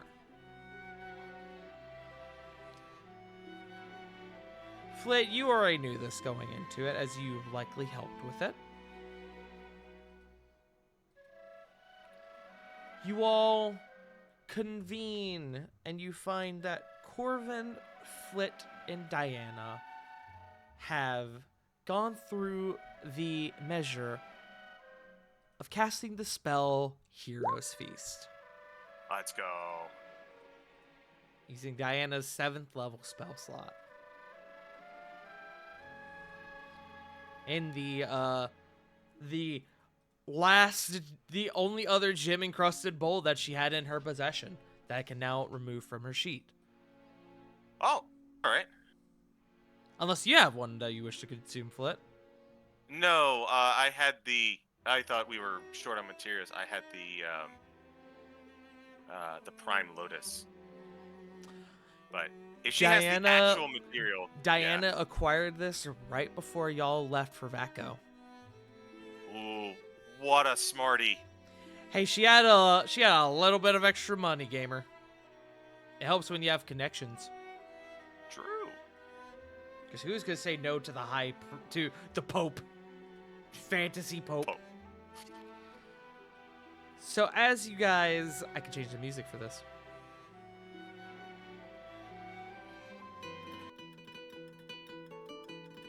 As you guys come together for a feast, a celebration that feels like it's been long in the making, something you guys haven't done in a hot minute. It is a massive spread of food. More, like, you guys have done this spell before. Aside from that, it's more than anything you've ever seen in your life before. It is so much food. Frankly, too much food. But that's what makes it all the more wonderful. You guys are above game. You are welcome to invite NPCs to this soiree, and I will roll to see if they attend, should you choose to. I mean, we gotta invite Theon. He's our boy, right? He is Mhm. your boy. I'm okay. Go ahead. Let me roll for Theon. Theon will attend.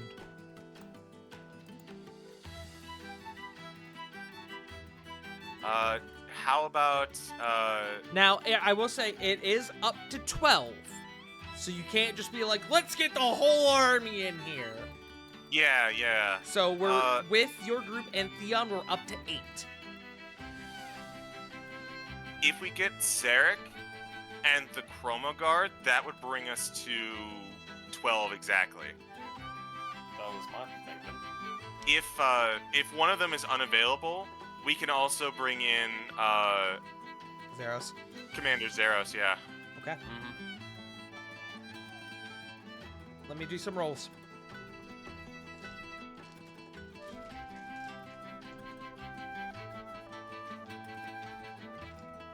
Okay.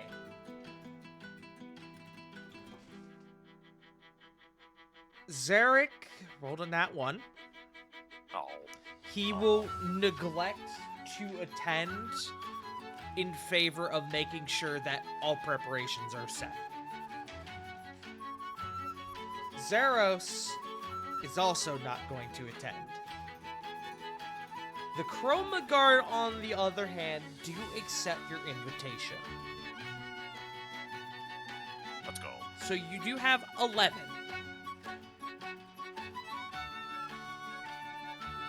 Funny enough, Actually- arguably the two most important people at this current juncture decide not to attend.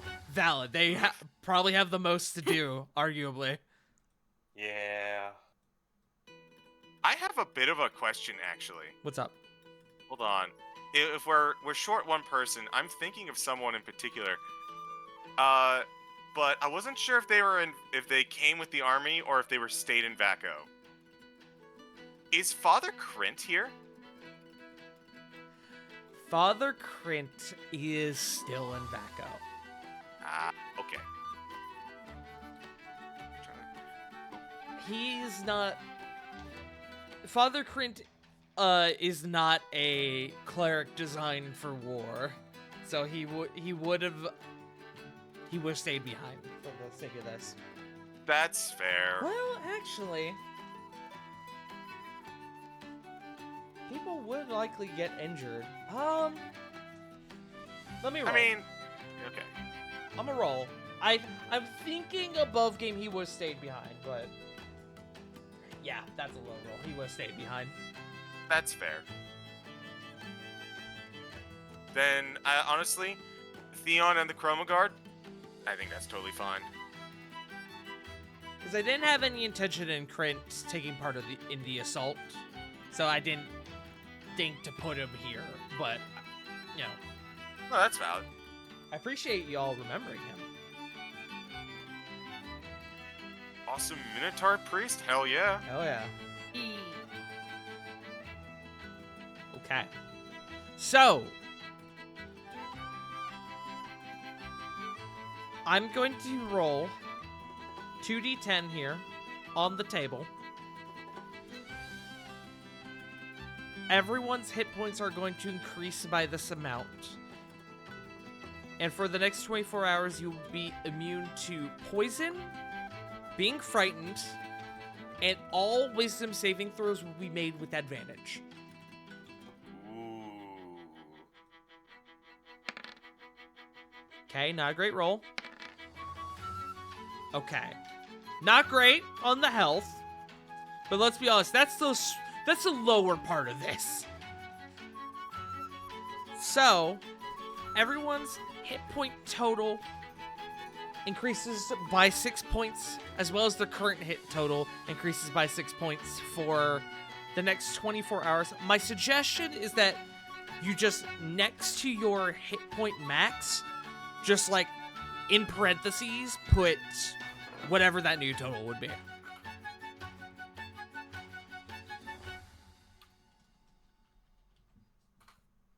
And then you can just set your current to that new total.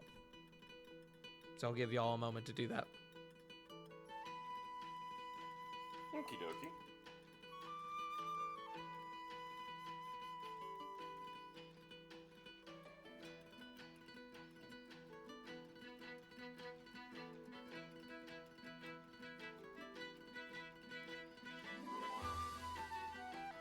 Hero's Feast is a good fucking spell. Yes, it is. This is the spell before y'all go into a major battle.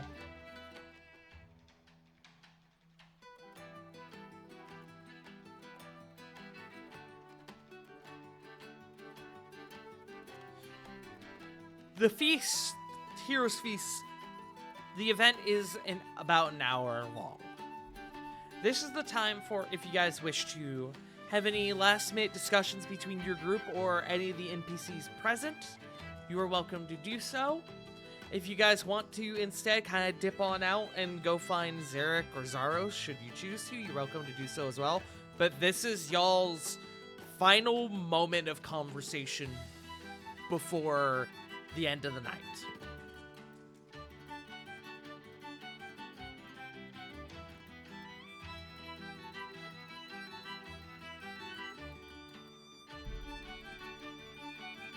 All right, good talk, y'all. No, I'm thinking. We big think. Hey River, Yes. it's all right. Foot would like to talk with Lily. Yeah.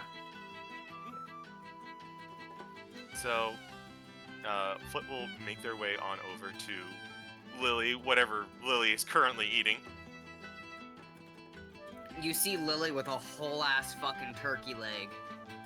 Probably the size of her head. This was a dire turkey. Yes. Bigger than her. Yes. Oh, this is the good turkey, the kind that they make lunch meat out of.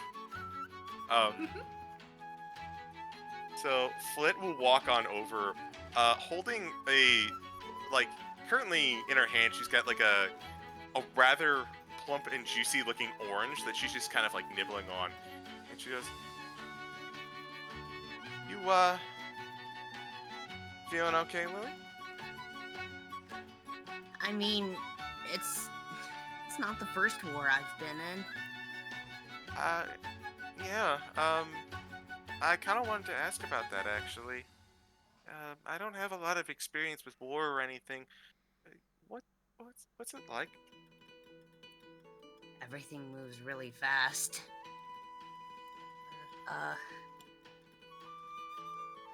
Honestly, my biggest thing is just keeping your head clear. So, should I change the color of my scales on my head? I can do that. And she uses Alter Self, and she's just got, like, white scales going on now. I would have laughed if you made them pink to match Lily's hair. Aldrich kind of chimes into this conversation. She's not incorrect. There's the sort of...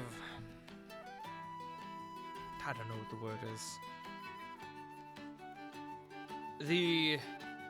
There's this idea that when in battle, when in war, things begin to slow down. You become more in tune with your senses, but that's not true. Things actually, in most circumstances, they get faster, but so do you. Your body seems to, in most circumstances, link in tandem with this acceleration. I like to think that's instinct. I know a little something about instinct. I get a lot of that whenever I'm transformed and in a fight.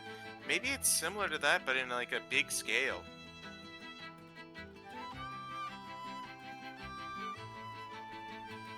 Perhaps. He kind of takes a swig of what appears to be wine.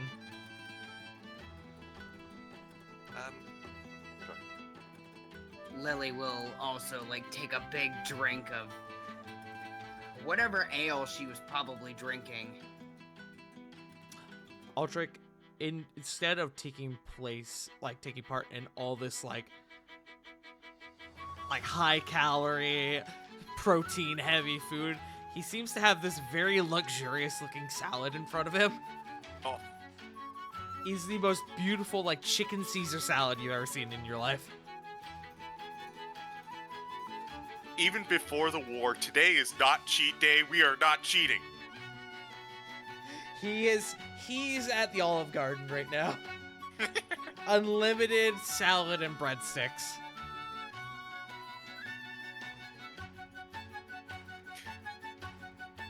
Flut just kind of notes as the two military people simultaneously took a long drink. Is like, oh, it's really that bad, huh? I've fought a lot of wars in my life, and very rarely has either side come out happy. Even the winning side celebrates, of course, but... Lily raises her drink to that. the winning side is often the ones shackled by the horrors of war. I'm sorry, I'm killing the mood.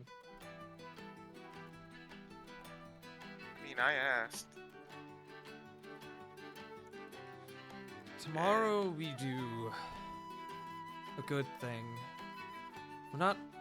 We are fighting for ourselves, of course, but this is the first war I've walked into where I felt like I've been fighting for someone else. Zarek and his people, they've endured so much hardship. If everything goes well tomorrow, that finally will, if not come to an end, at least vastly diminish, and that, I think that fuels me.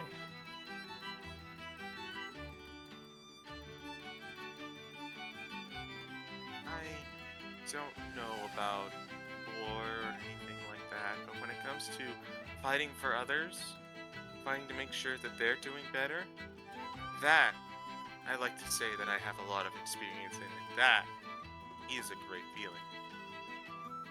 He nods.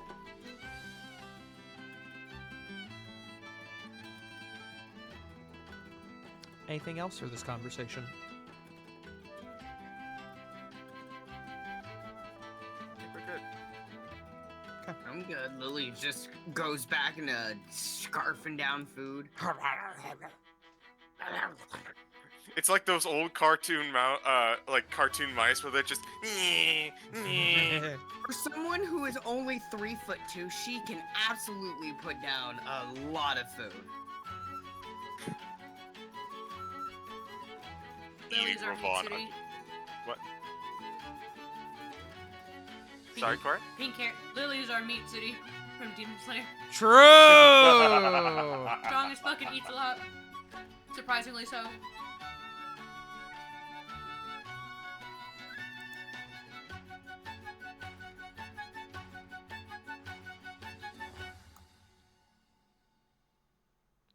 Ravon, as you are chowing down, if I may, Of course. you are approached by what appears to be Faustius, who has a significantly large mug in his hand. And he kind of just like pats on a seat next to him.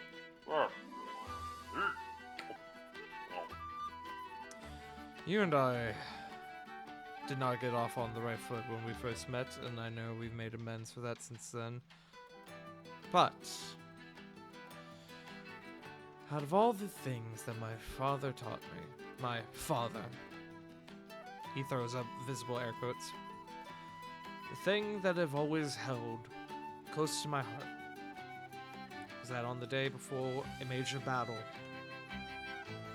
you share a drink with the man that you think will have your back the most. And he holds out a mug to you. Ravon will gladly accept the mug.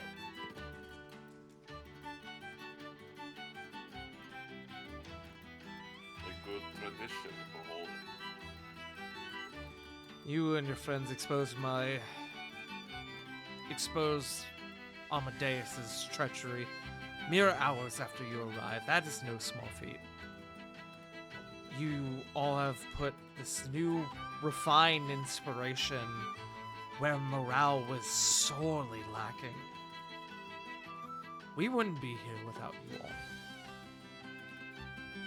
I will be glad to fight by your side tomorrow, as well as see just how many more men I defeat over you. He When you says slay clearly. a demigod, come talk to me.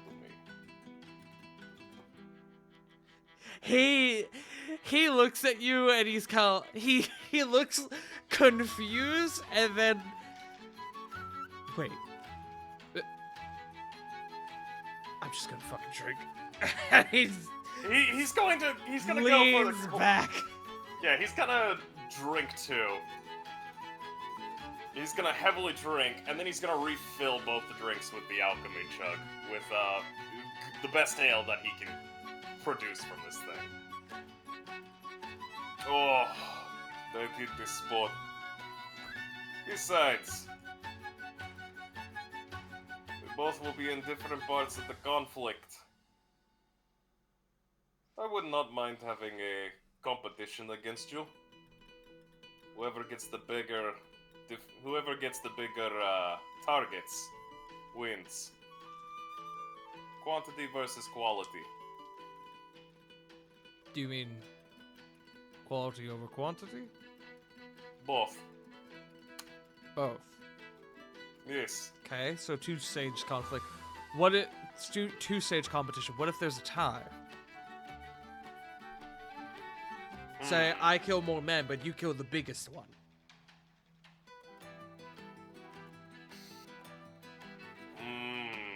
Good point.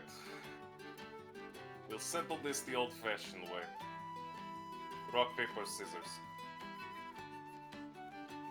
You are a strange man, Ravon Sionis. I am a very simplistic man, Faustus. I've noticed. It is best to keep it this way. Life is easier. And don't look too down. We'll be together at least for the first part of the assault tomorrow. About that, I actually have the idea pop into my head. I wish to share it with you. You can share it with the other remaining members of the Chroma Guard if you feel so inclined.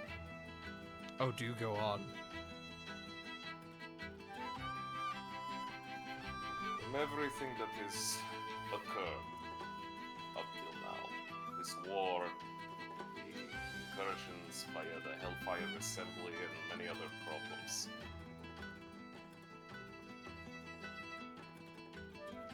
this world's going to need a new breed of defender. One that is not so easily corrupted. One that is more well picked. To be honest with you, Faustus, I fear for the future generations. I do not know if we may one day face a threat even bigger than what we face now.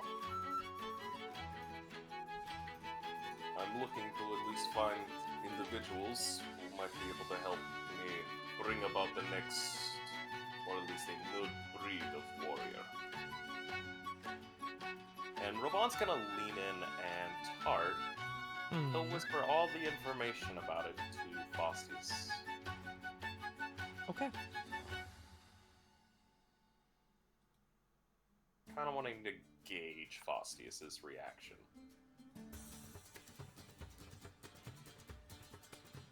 He seems deep in thought about this offer that you've just presented to him. I hear where you're coming from. Let's, however, place that on the back burner for now and just look for tomorrow first. But I'll consider it. I hope so. You have a good head on your shoulders. And you have good friends. He looks to Aldrich, who seems to be speaking with Flit and Lily. Then over to Hildegard, who seems to be in deep conversation with Corbin. I suppose I do, don't I? Never let that go. Keep them close. They can help pull you back from even the greatest abyss.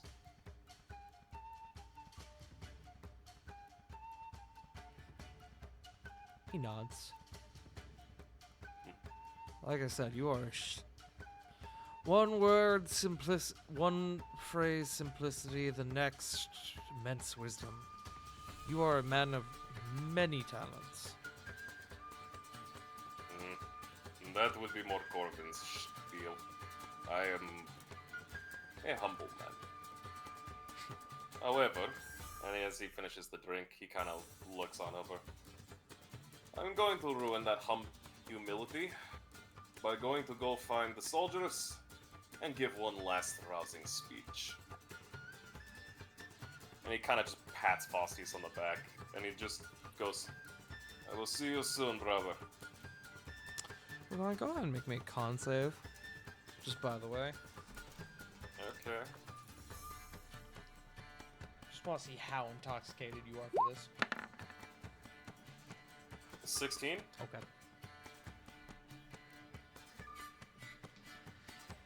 Alright, Ravon. You go and you find a large gathering of men who have all begun to bunk down for the night. What is your heroic, inspiring speech to these men? Are you really ready for this, Tart? Oh, God. For the You might wanna record, pause the he music. told me he wanted to do this, but gave me no inkling as to what it was. He's like, I want to say something. Oh boy. Let me find some inspiring music for you, my friend. Oh, I've been holding on to this fucking speech for 3 fucking months. Let's see. Let's see.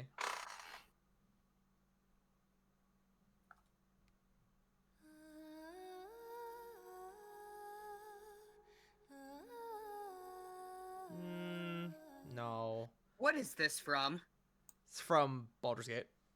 That okay. That almost fucking sounded like something from Doctor Who. I'm not even kidding. I know exactly what you're thinking of. It's not.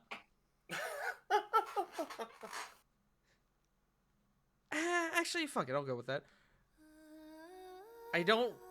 I wish I had something a bit more inspiring. Which There's I- a few things. That works. Proceed, Ravon. Ravon will kind of go to the larger group, and he'll kind of look to the soldiers and go, "Soldiers, the moment of your time.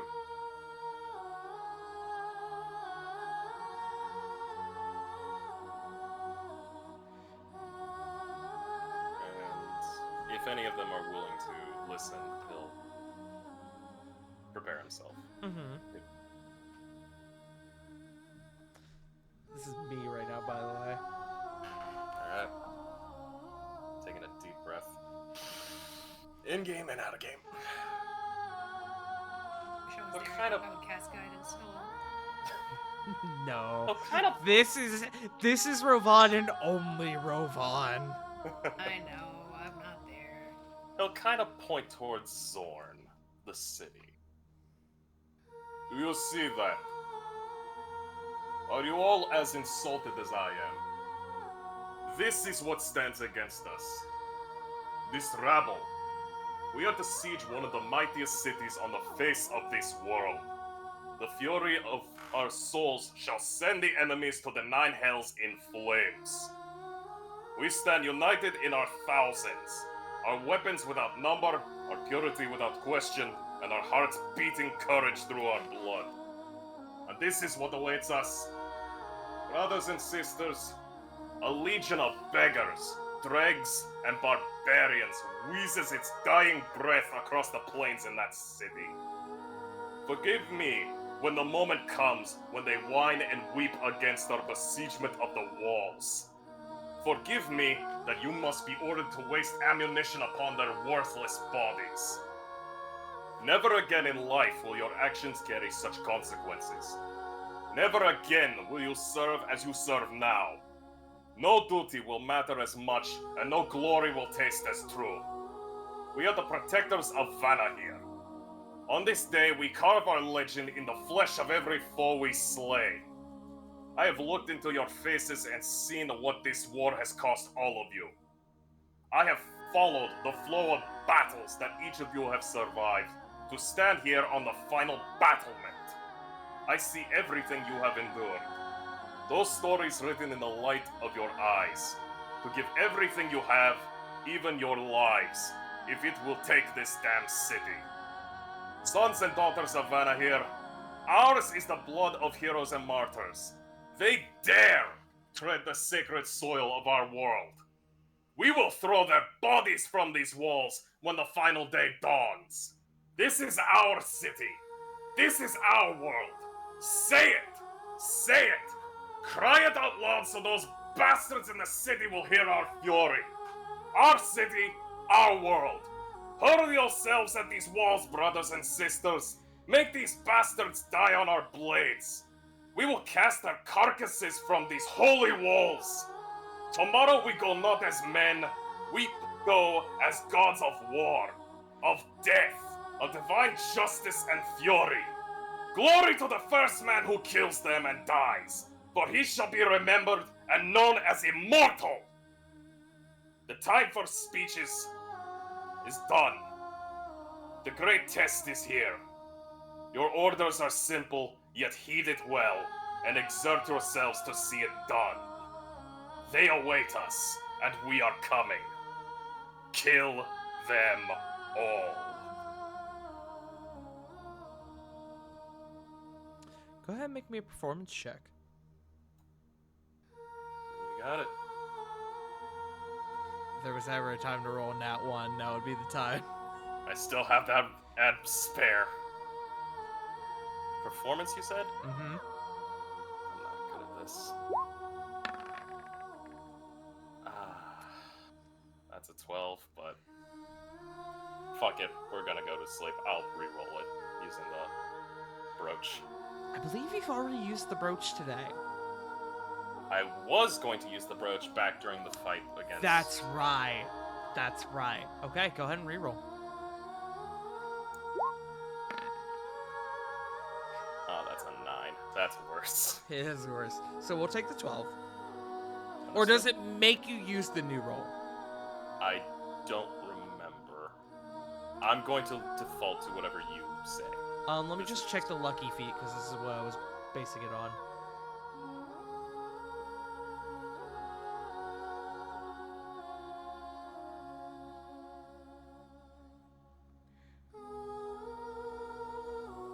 Okay, you get to choose, so presumably you would use the better one.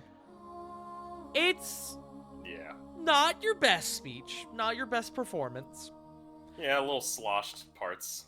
here and You're there. a little intoxicated, and it shows. But despite that, your words do seem to reach the hearts of a number of these men, and a few of them do seem more emboldened than they did before. Not to the result that you maybe had wished, but not without results.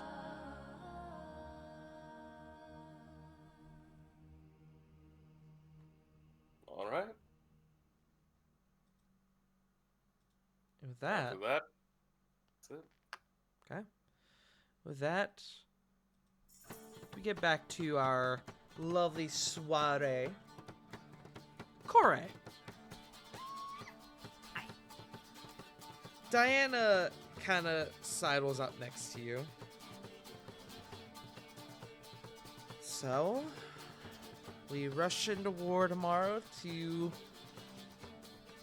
rescue a man that we love. How are we feeling?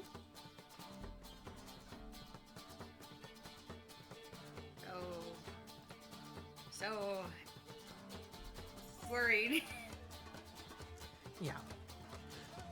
Corey, you know that Diana very rarely drinks. She has a glass of wine in her hand. Take it you're not handling it well. No, I'm trying not to push myself, so if I go too overboard, I'm gonna need you to stop me, because I'm not I going will. into tomorrow with a hangover. No, you're not. But I won't begrudge you a glass or two. I'm just... Two's probably your max, though, knowing you. Yeah, it's... I am startlingly susceptible to the whims of alcohol, the whims of the bottle.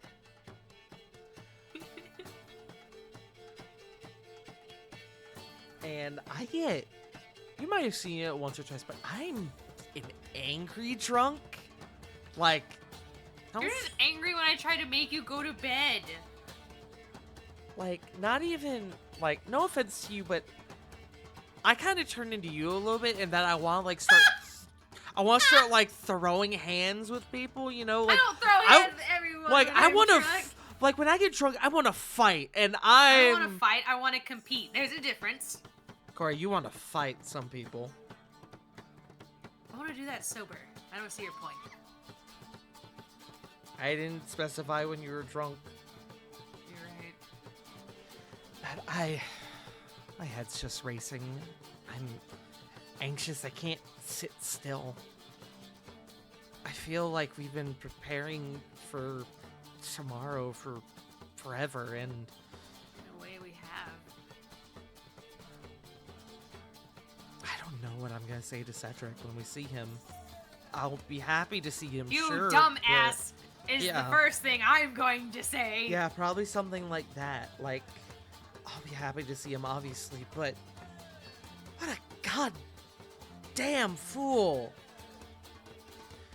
He is only most Once we're tactful, sure he's alive and well, we're going to beat him wise to the end men of his I've life. ever known in my life. But what he did was so stupid. Has he ever done anything like that before? No. For me? No? He's never done. He's never pulled a Rovan. Corey, if I may, I think this is more than a Rovan.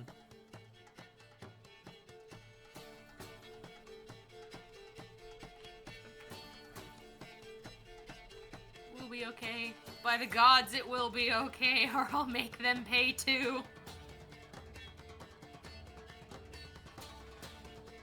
Just, I don't know what's gonna happen tomorrow, but promise me, regardless of what happens, we both come out on the other side. You hear me? All three of us, you, me, Cedric, we make it through this. You hear me? My heart, there's nothing that would keep me from keeping you and Cedric on this plane in this life. She takes a deep breath. I just wanted to, I don't know, vent a bit. The night before war, I think that is the time for venting. I guess we could be spending this with worse people. Kind of looking around. Way worse people. We've come a long way, haven't we? We have. I do wish we were all together under better circumstances, but yes, we really have.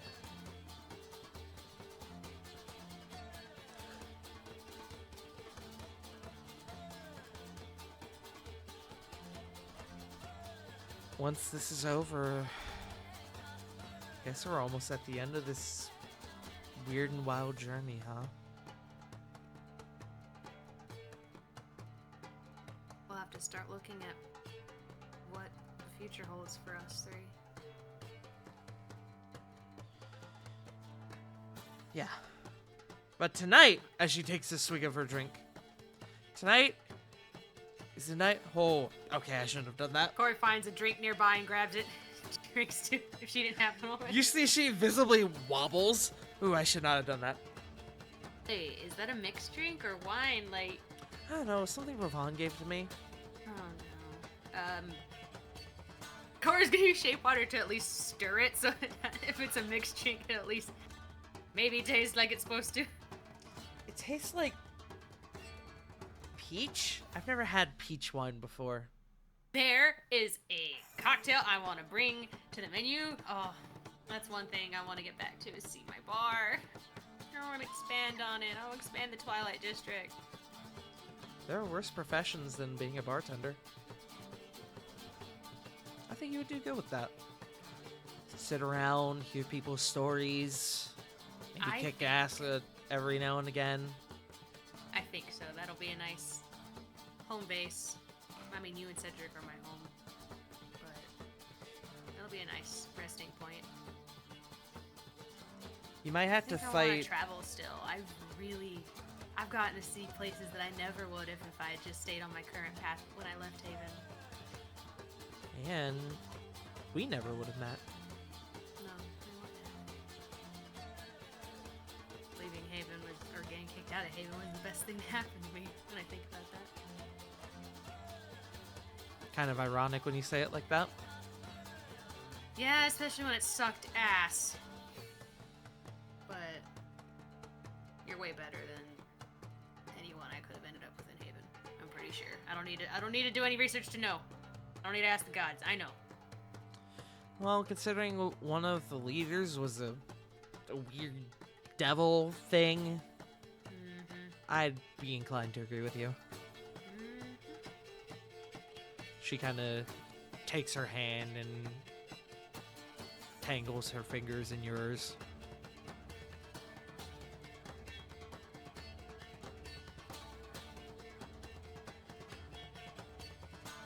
Can we hole up in the room, please? I just don't. I just want to hold. I'm so worried. I think that's a I great need to know idea. you're safe. I think that is a great idea. You two make a sort of early exit from the celebration banquet. You do get the Pre-war benefits of feast. yes.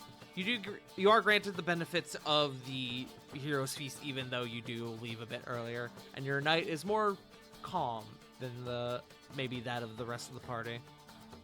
Enjoying the silence before the storm.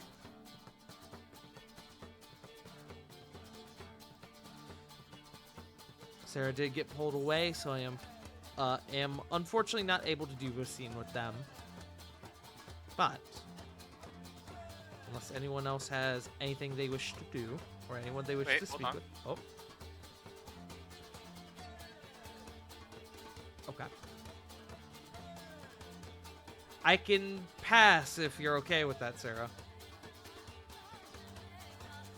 Yeah, that's fine. Okay. Does anyone else have anyone they wish to speak with? Going once. Going twice. Okay. As the banquet winds down and sleep begins to find your group, you all are granted the benefit of a long rest. Excellent. And as Need to this go long through my rest, spells. yes, as you guys refill your spell slots, refill your hit points, that's where we're going to take our bio break. It's time. It is almost time. I highly recommend y'all for those of you who can change your spells on the daily, I highly recommend you consider your spells at this current juncture. But, with that being said, we'll be back in a few minutes, chat. Don't go anywhere. We'll try to make this a smaller break. But I do know that it is almost 10, and we have been going for a minute. So we'll be back in just a little bit, okay? We'll be right back. Ah! And we are back. Hello. Oh boy, it is time. I need music for this. I need serious music for this. I had a track that I really wanted to use for this, and I don't know where it went. I'm willing to wait a little bit. I'm willing to put it off. I'm just kind of going through my tunes. I thought I picked it earlier, and it was this, and that's not what I want.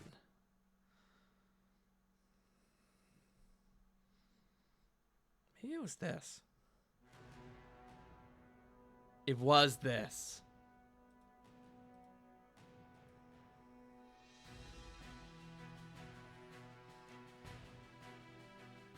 As your group awakens, you ready yourselves. You gather your equipment. You gather your allies. As you all exit the manor, it is... chaos is not the word, but is a moving scene. There are troops breaking things down. They're moving. Everyone's beginning to form up. Dawn is approaching quickly. The troops begin to gather up on the hillside.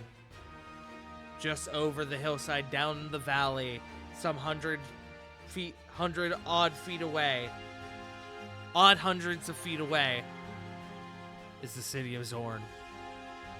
You see that they too are ready. Zarek on horseback, as you all kind of take to the front of the large grouping of men. I mean, thousands at your back. Orcs, Empire, varying races and ethnicities, genders, all have come together for this one moment. Zarek on horseback rushes to the front, and he begins to call. My brothers! A dark day lies before us.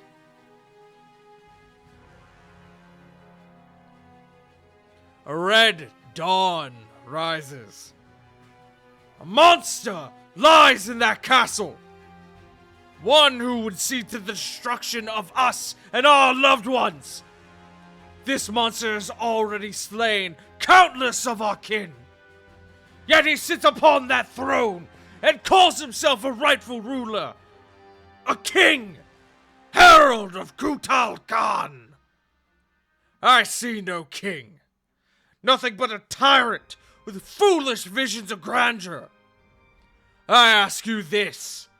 When have we ever submitted to the whims of tyrants? When have we ever fought for anything other than a better future for ourselves? Before, we have stood separated in solitude, left to our own devices. But today, we stand in unity. We have taken the hard path, as is our way. We will tear down the blasphemous walls. We will crush the monster's fangs. We will not let his corruption spread beyond these lands. Victory or death to Lahun! And as he says that, there is a resounding clatter of spears on the ground, swords against shields, as the orcs amongst his forces call back, to Lahun! And to my kin from across the sea, this is not your fight. Yet here you stand. We may not be kin of blood, but we would refer to you as Antaka, soul kin. Your king has been very kind to me. With every word, he has breathed empathy. With every action, he has shown compassion. With every fight, he has demonstrated bravery. Now, your king is in danger. He knew the risks, and still he fought, and still he bled for us, for my Hortokas, my bloodkin.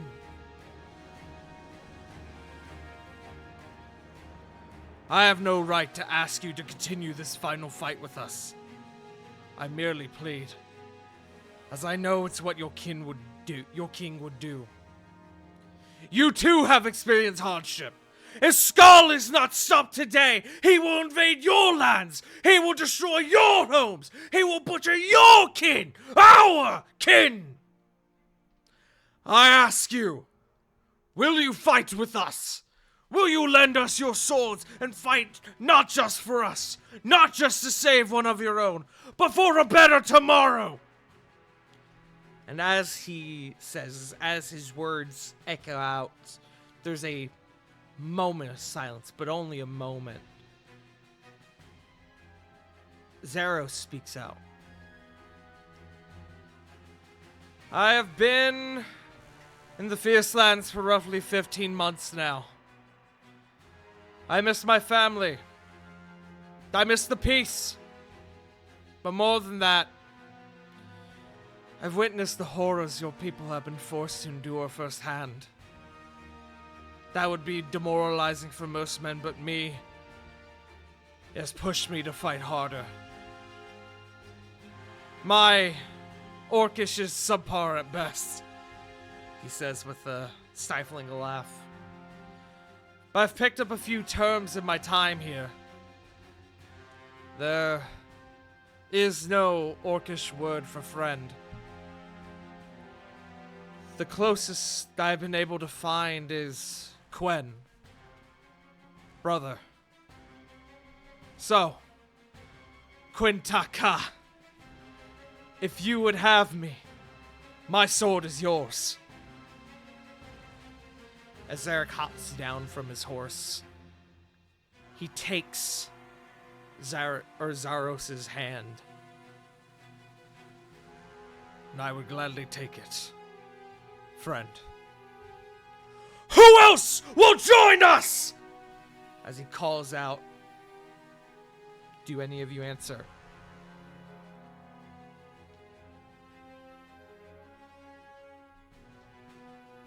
Lily would. Lily being someone who's Sarah been at would. war before, Lily would cry out. Just give a good war cry. My windows are open. I'm not screaming. It is. No. I had to close my window specifically for the session because I knew this scene was coming up.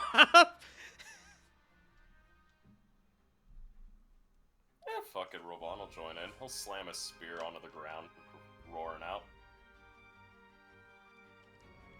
As your cries echo out, so too, like a wave, does the crowd behind you, the hundreds, thousands of soldiers behind you, and it echoes through this valley like an applause. It's, in a word, almost horrifying. The world will remember this day forever. We fight for the future of these fierce lands. We fight for Utelkrast, Utopia. Now, we battle the dark. Tulahun. His men call out again. Tulahun. Tulahun. Again, in this chanting back and forth, Zarek calls out Tulahun. His men call back, call and response. It echoes again and again like thunder throughout this valley. It rumbles the very surface of this realm with the spears clashing on the ground. Ride now! Ride! And there is a wave of cries as this flood of troops begin to descend down the hill. You guys follow in suit. And phase 1 of the assault of Zorn begins. We are going to move to our map. I'm going to change my music. And also get a drink of water. Put a lot of work into that. Yeah, Okay, loved it. yeah, it was great. Thanks! Got me really wanting to watch Braveheart. This speech may or may not have been inspired by specifically the one in the end of Lord of the Rings. A red day! It's a new day! A red day! Let me see. And despite all that prep I did, I didn't pick a song for this. Let's go with this. No, I'm gonna save that.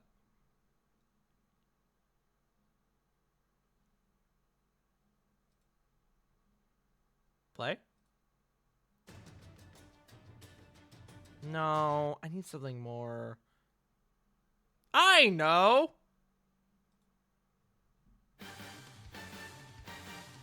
Hey, there we go. We move to our battle map. There's a lot on this map. I will address your attention to the far south. Any person you see that has a white ring on their token is an ally. Some of them are obvious. You have Aldrich, you have Zaros, you have Zarek, You have Faustius. You have Hildegard. You can reference these tokens, which I'm making super big, as Empire soldiers. Give me a moment.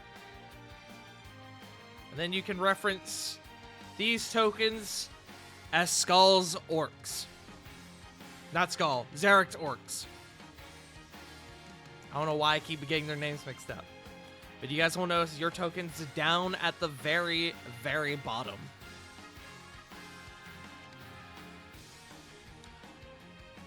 So, I now address y'all the rules of engagement. Things are going to be a bit different as we go along. So we're going to have turns, but not specific turns for some of these NPCs. Some of these NPCs, when we get to a major NPC, they are going to... Well, I guess we'll cover that when we get to it. I just realized I never... Holy fuck, I never rolled for... I never rolled for Zarek, the Chroma Guard, or Zeros, so let me do that real quick. Ah! And you get that die.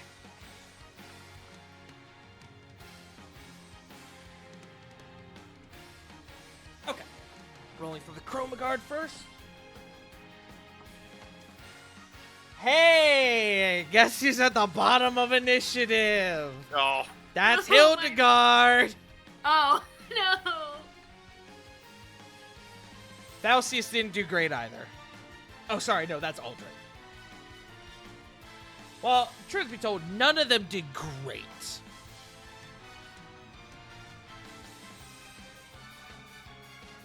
Let me just adjust mine real quick. This is a long initiative I'm about to throw at y'all, by the way. Oh boy. This is easily... And you're going to see why, because there's going to be a lot of moving parts in this, but it's all for the sake of streamlining this encounter, because otherwise this is going to be a lot. So give me just a moment.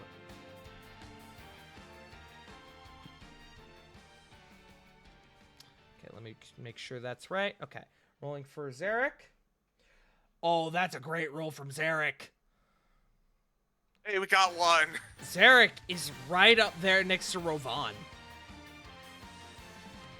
Zarek is actually right before Rovan because he has a higher modifier. Higher dex mod.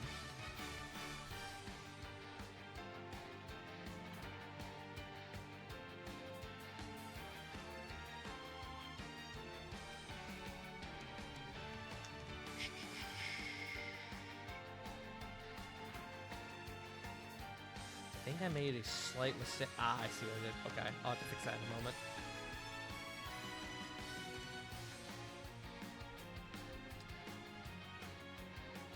And Zaros. Okay. Zaros comfortably in the middle of initiative. I will accept that.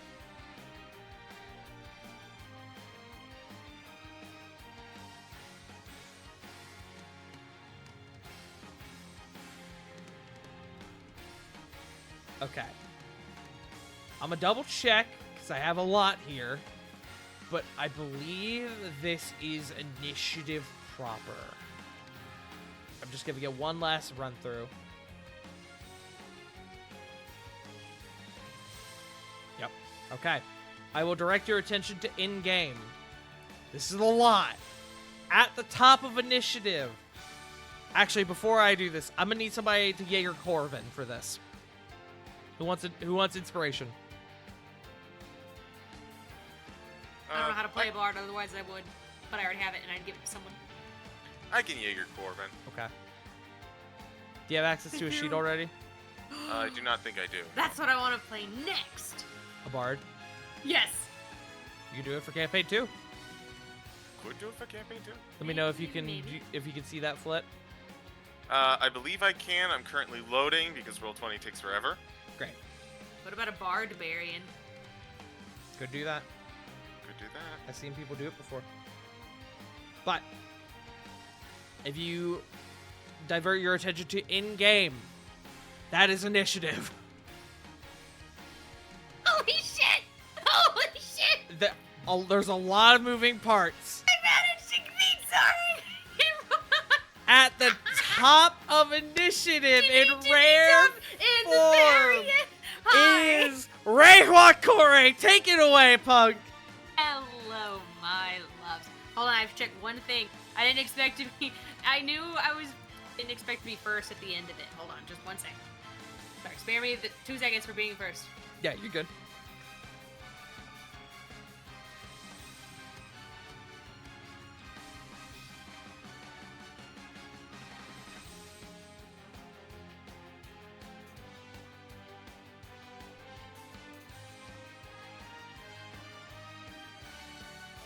Oh, that's why it's all messed Hey, up. I Tart? put this in twice. What's up? Uh-huh. Proceed. I would like to use Conjure Minor Elementals. Oh, no. It took turn 1 to ruin the DM. Go ahead and pop the spell up for me.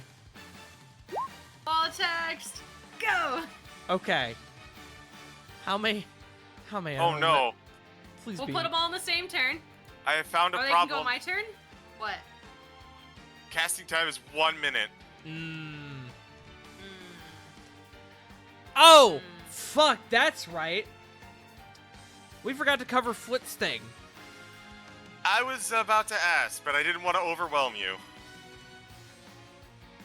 So as this Flit, you have been concentrating on the casting of Mirage Arcane as the previous scenes have played forth. And as you cast Mirage Arcane, the realm itself begins to shift and bend to your whim. You control power on a scale you have not seen before, and you bend and buckle the earth. The orcs on the other side now coming towards you have to move uphill, and you have now created slopes that completely raise up to the front of the ramparts on the south gate.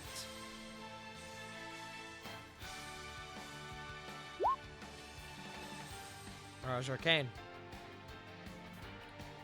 I will ask you also, because you were debating on doing Foresight, did you want to cast it on Zarek?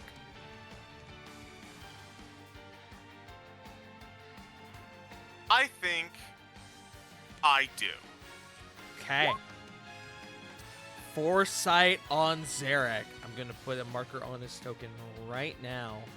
For the next 8 hours, Zarek has advantage on everything, and all attacks against him have disadvantage. Hell yeah. Okay. Alright. Apologies for that. Jorge, it is your turn.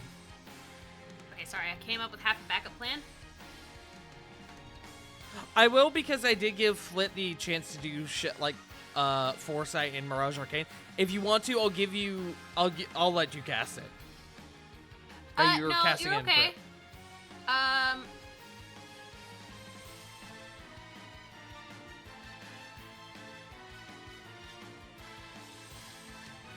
I would like to. Can I instead expend a wild shape for Starry Form, the dragon form? Dragon form. Okay. You now take to the skies, Corey. Can I use the wand of magic missile? Sure.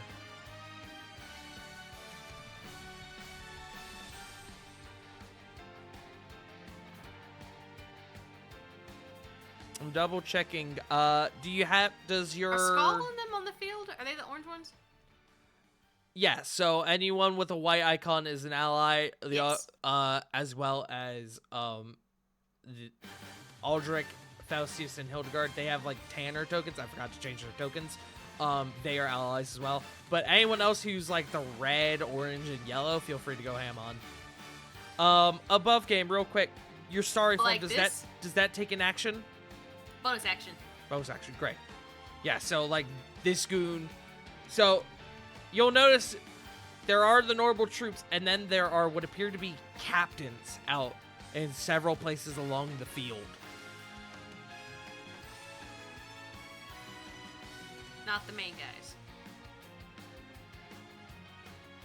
I mean, Figured. the captains are technically the main guys.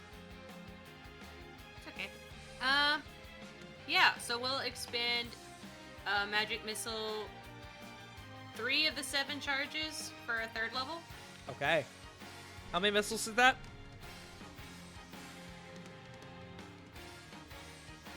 I believe that's 5, correct? Start with. It Yeah. starts with 3. Each one creates 1 more dart. Yeah, 2 so more? 5. Yeah, 5. Great, go ahead and pick your targets. 3 on one captain, 2 on the other. We got 1 captain, 2 on the other herd. Okay. You will notice there are more captains than just the 2 here, but these 2 seem to be engaged. Specifically, Wazaros and Zarek. That was not intentional. The names. Go ahead and roll me some magic missiles. I just roll 3d4 plus 1.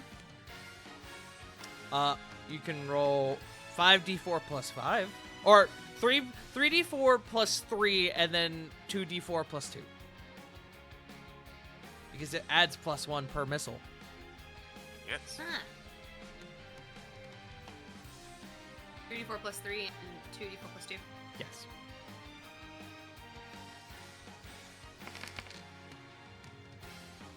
Nine. Okay.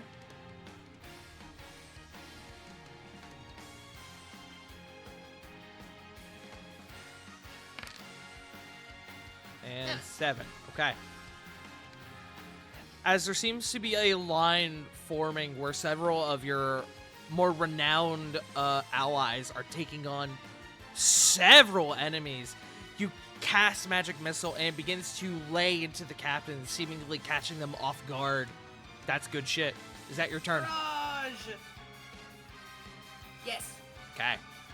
Do you wish to move?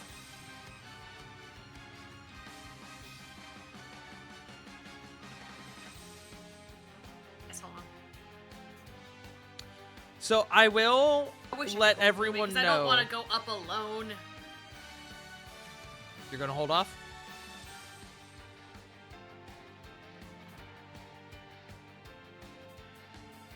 Okay. I will let everyone know that for the sake of movement, because there's obviously a lot of men here, there are no op attacks during this fight. Okay. We're just too cramped, too much field fighting. Okay. Up next is Zarek. Now we get to do my experimental system. So Zarek is going to roll a d20. That is a 6. So Zarek's offensive is going to get pushed back. I need to roll another d20. Okay.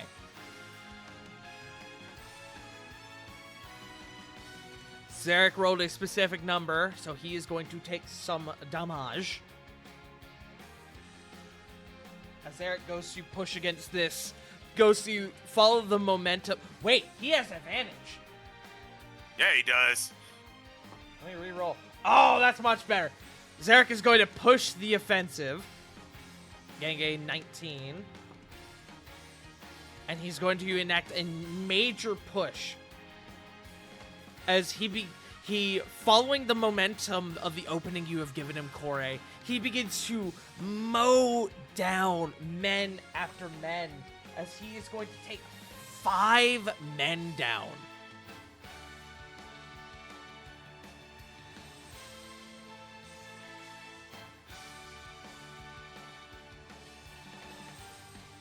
The captain remains standing.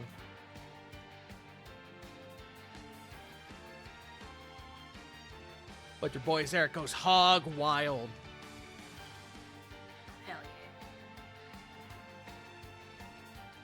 It's gonna be a...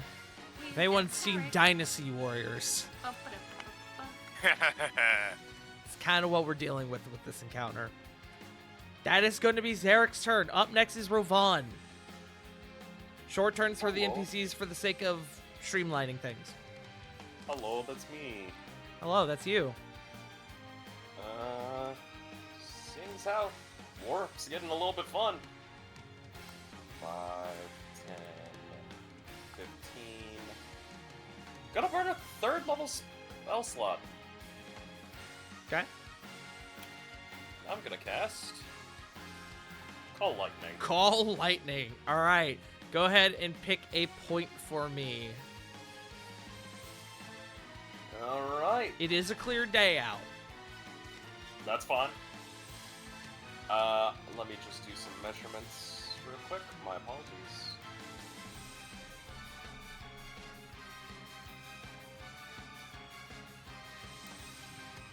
Okay. Tart. Yes. Oh yeah. If I call know where I'm if I call lightning from now on, though, would I get that extra damage? After this? Good point. I've never thought of it that way, because it does... It does say a storm cloud. You create a Generates storm one. cloud. Yeah. Yeah, actually. I've never thought about it that way, but yeah, somebody could cast Call Lightning, generate the storm cloud, and then someone else can get the benefit of using that storm cloud. Alright. That's kind of Sneak fucked peek. up. I love it. Sneak Fuck. peek for my next turn. Hug. But Double I- lightning. Kind You of love love me that, sometimes. actually. Double lightning all the way. I've never thought about using it that way. That's awesome. Alrighty. Then I hit your guard, cast Smite. Gonna cast that right here. Right, one above the guy that's right above Fastius. Okay. Ravan, you run forward and you beckon the spirit of Raikiri forward, and a massive storm cloud begins to roar overhead. You will it. You will its might, and you, with a slash like fucking Virgil from Devil May Cry, you with a swipe call down a bolt of lightning, and it strikes these men here. Forgot the thing. Just cast it. 13. That's 13 lightning. DC 18 Okay. to beat. You didn't do as much as I thought you will. None of them are gonna die. I'm surprised. Okay. It's fine. DC 18. All 3 of them fail. Ow. As these men get scattered along, damaged but not taken down.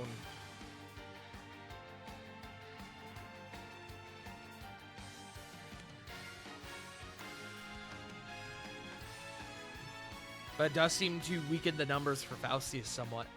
Is that your turn? Still have your bonus action, I believe. Yes, I do. Oh god, that's a long line. That was purely for total distance. Okay. I was more worried because it was over Corvin's token. I believe that'll be it. Okay. Up next are the Shattered Suns war actions. These act similarly to layer actions, and both sides get them. So, I need to roll a d4. You guys, because you all defeated... Actually, yeah, I'll just mention it. As you guys have destroyed the bestiary, one of these actions is not available to them. So if they roll a 4, nothing happens. Let's go 4. Let's go 4. 4. Let's go 4. That is a 1. Oh, fuck you, son. There is a call towards the back from one of the captains. Fire! And you all hear shoomph, shoomph, as 2 massive rocks are sent over the wall, spiraling towards y'all. I need Flit, Corvin, and Lily to make me a dex save. Me? Yeah. Okay. No, Flit, Corvin, and Lily. You're not included. Or Vin, sorry.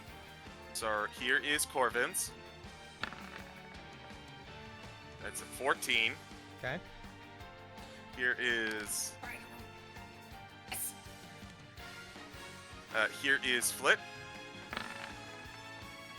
It's 21. 12.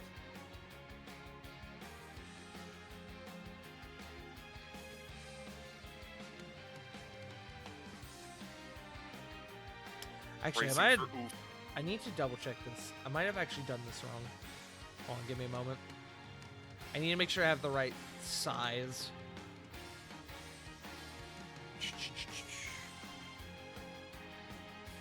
Ba, ba, ba, ba, ba, ba, da, da, da, ba, ba, ba.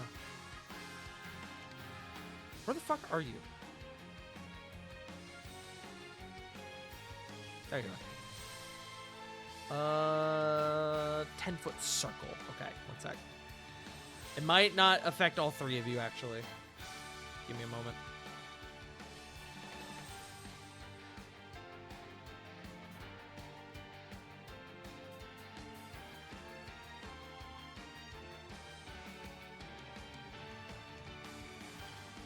Okay. Hold on. There we go. Okay. So it would affect...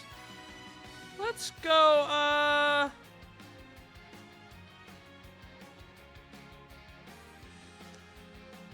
let's go there. So just Flit and Corbin. Alright, Flit with a 21, Corvin with a 14. Flit will pass, Corvin will not, as this massive rock crashes down where you are standing. And I'm going to determine the other place, then I'll do the damage. The other one is going to go to the man who just called in a fucking thunderstorm. Gonna land right on Rovan. These circles are going to remain. If you are within these circles, it counts as difficult terrain. Just for future Okay. reference. But, Rovan, go ahead and give me a dex save. Alright, now I have a question, Tart. Mm-hmm. I am the only person subjected to this deck save, yes? Yes, but it's not one targeting you, which I believe meets the... Throw up the feet for me, for Shield Master. No problem. I wanted to make sure.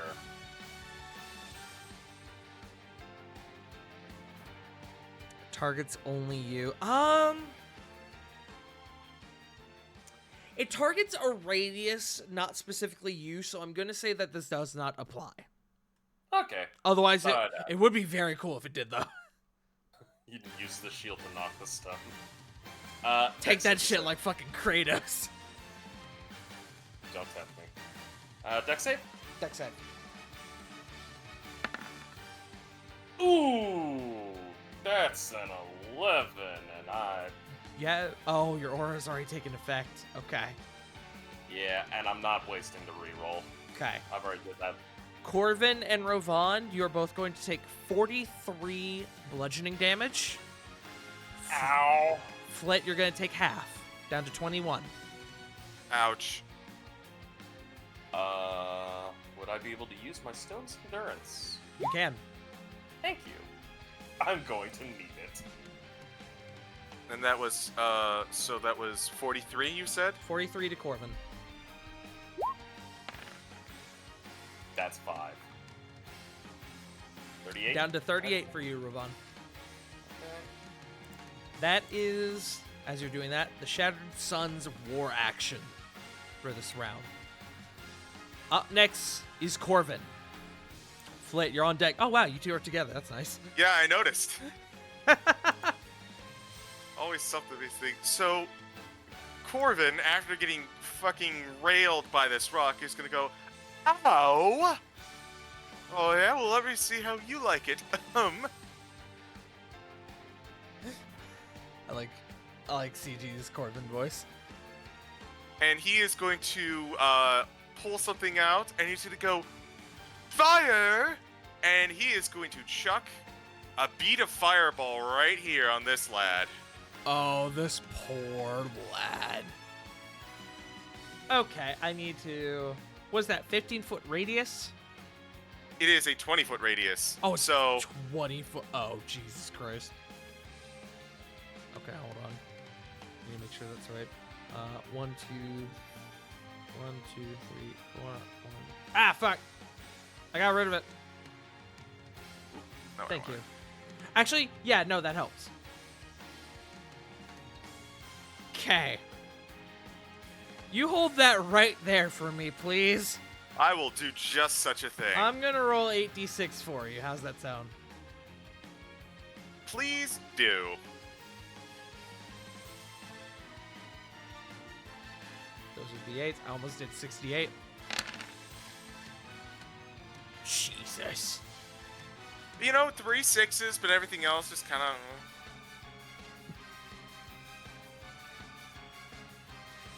One, two, hold on.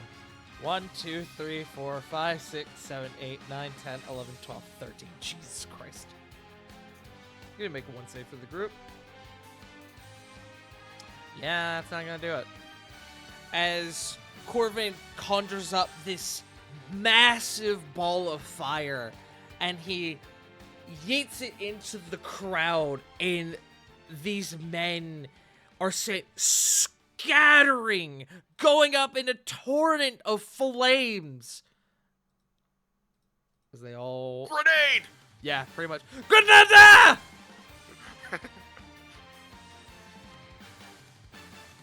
What did I say this was? 13? Yeah, 13, yeah. Great. Meanwhile, the two guys just outside of the circle on the southeast and southwest, their pants are singed, and they're just thinking to themselves, holy fuck, glad that wasn't me.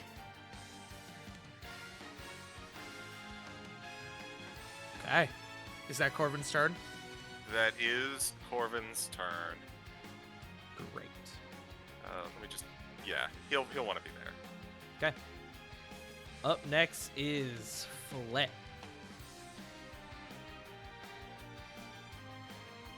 So it's gonna move up to here, I think. I gotta check a spell.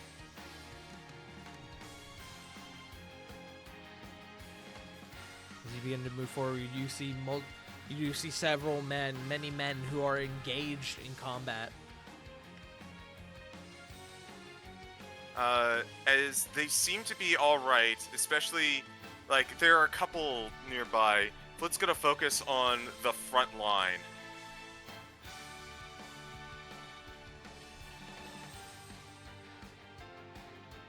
Okay, no. Oh god. Oh no. Oh god, no. Well, don't they all seem to be lined up a fair bit?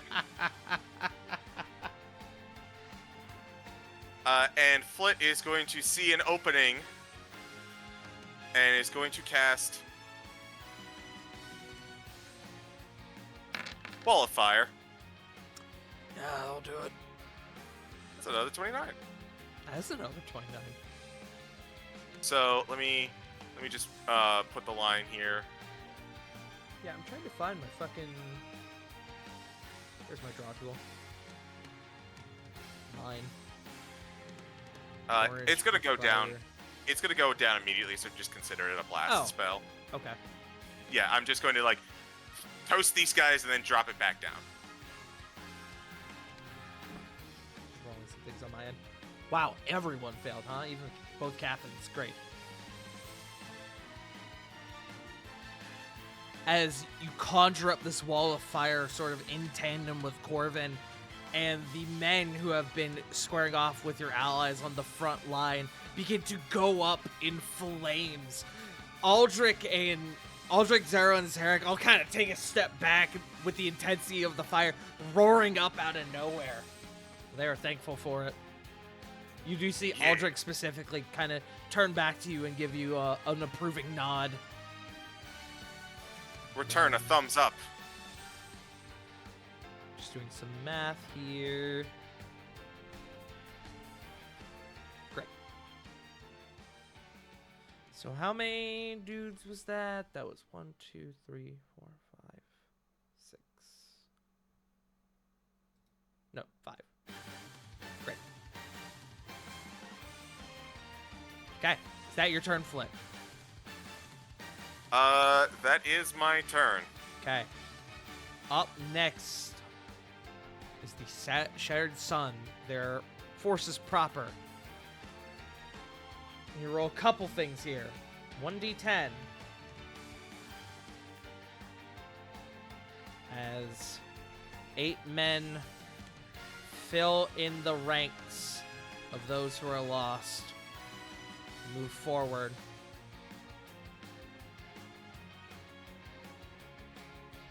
Trying to reinforce that line. 1, 2, 3, 4, 5, 6, 7. And just in giggles, we'll put this guy here. 8. And now, the part y'all don't want.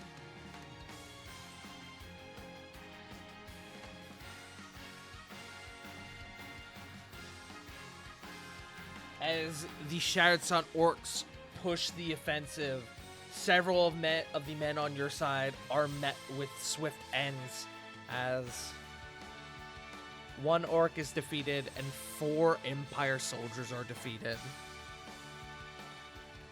And now, as these forces... I need to move this guy, hold on. As these forces clash with y'all, everyone is going to take, your group, specifically your party, is going to take 9 damage. This damage cannot be reduced in any way.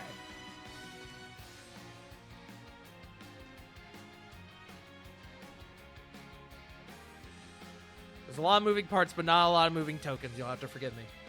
That's fine. But otherwise, we would be here for hours, days even. So everyone mark 9 off of your health, and that will be the Shattered Sun's turn. Up next is Lily. Sarah is on deck. I have a question. I have an answer. The stat block for the grenade. Uh-huh. I need it. Here we go. The stat block for the blast The shell. blast shell. Yes. Thank you. You're welcome. I needed to see how far I could yeet it. Ah! That's a lot further than I thought I could. Yeah. Neat. Okay. It's not super heavy.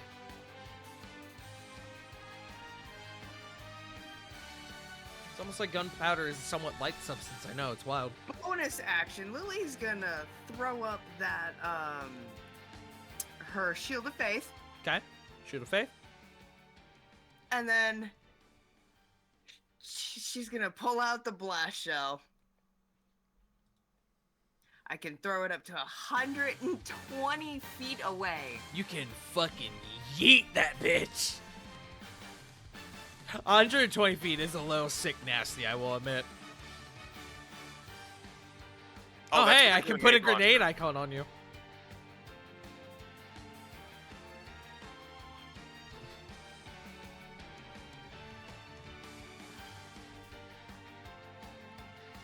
Oh, you can throw it 60 feet. You can launch it 120 if you have a launcher. 60 feet is, still quite some It's still quite the distance, yeah. I'm gonna go that direction. Great. Hold that right there.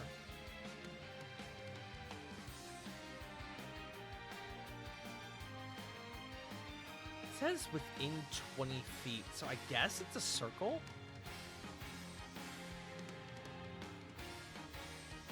Yeah, so it would be like another fireball going off. Yeah. Can someone do me a favor and just hold that? Hold that circle that I just put up? On it.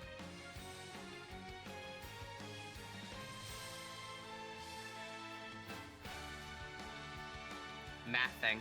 Thank you. Alright. Dex save. Again, one for the whole group. DC 15, I believe?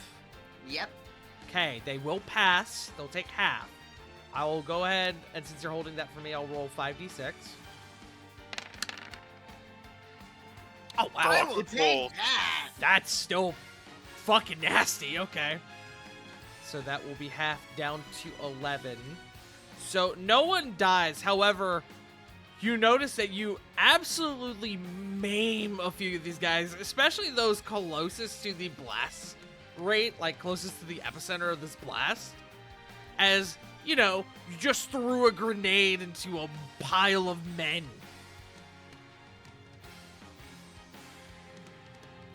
And that'll be my turn. Okay. Give me one more moment. Did you use your movement at all? Yeah. Great. Okay. Up next is Sarah. Zaros is on deck. Is it possible to like fire into the sky to try and hit an area further away with my bow? If you were to do that, it would incur disadvantage. But you could.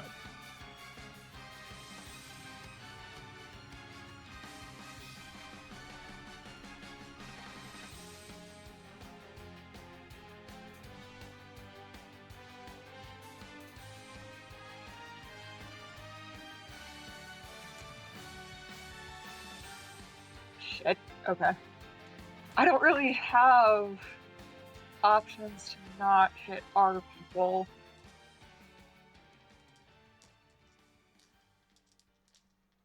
Use your gun. You can target individual people with that.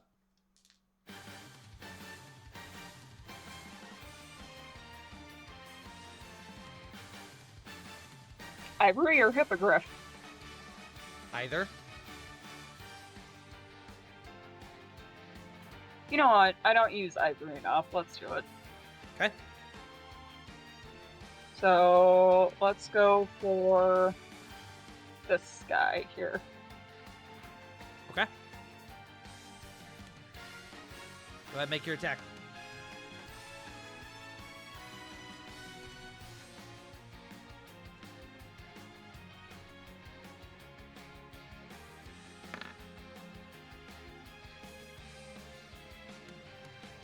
That will certainly 23 to hit. hit?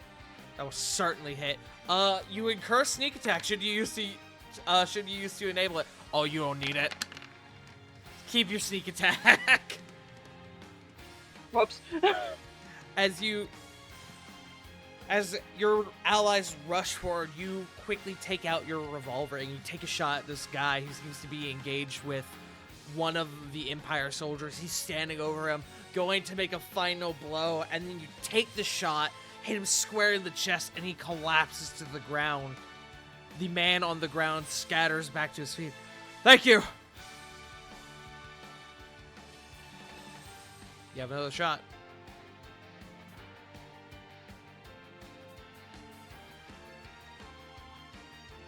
Do it.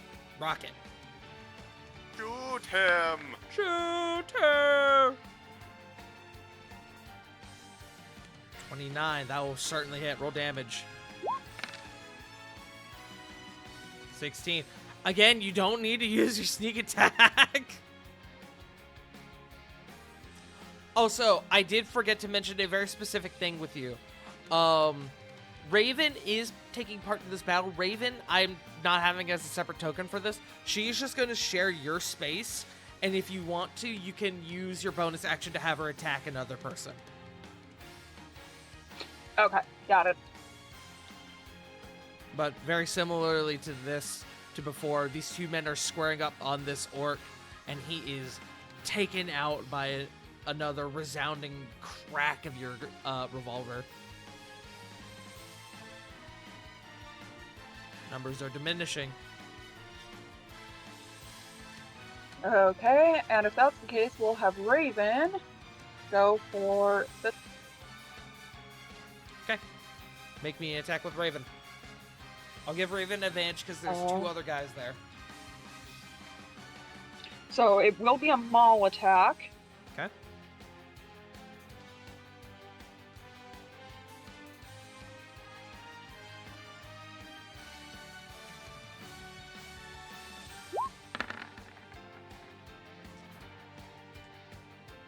.24 to hit. 24 will hit. Roll damage.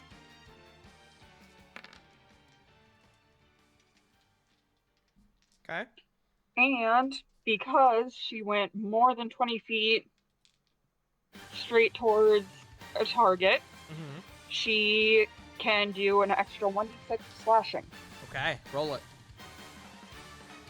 You must also then succeed on a strength saving throw against my spell save DC or be knocked prone.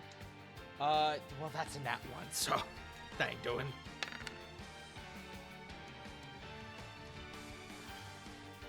Okay. Okay, so that's an extra 4. As this man is being accosted by the two allies here, Raven runs up in between them and pounces on this orc, knocking him to the ground, fangs digging into his arm. You hear the sound of bone crack as you're pretty sure Raven has just shattered this man's forearm. He is not dead, but oh boy, he probably wishes he were at this moment. I also just realized I need to roll to make sure Ivory didn't jam. Ivory is different from the Hippogriff. Ivory, that roll is... It only jams if you roll a nat 1 on your attack with Ivory. Hippogriff, you have to make the attack and then roll. Oh, okay. It's different for the two of them. So don't worry Okay, about that with That's Ivory. my turn then. Okay. Up next is Zaros. Alright, Zaros. He's going to roll 1d20. Okay. That is 10 or lower. His offensive is pushed back. Now, before I give y'all the result of this, I do want y'all to know that because of the way I'm running these encounters, this is war. Bad things happen in war. It is a small percentage, a very small chance to happen. But I will let y'all know that there is a possibility that any one of your ally NPCs can just be killed outright. So I'm just warning y'all now. That being said, Zaros seems to have been a bit too close to the fire and is singed somewhat by the wall of fire. He's going to take some damage. Okay, that's a low roll. That's not bad. He's only going to take 8 damage total.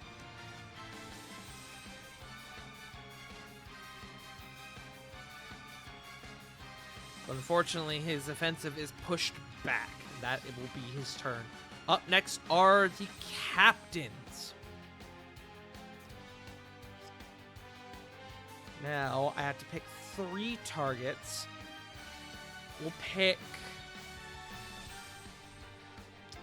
We will pick Zaros, Zarek, and Aldrich, methinks, as the two up on the front line rush out of the fire with their clubs in hand. It's almost like a baseball bat, like a nailed baseball bat, except it's a club and pieces of what looks like shards of obsidian.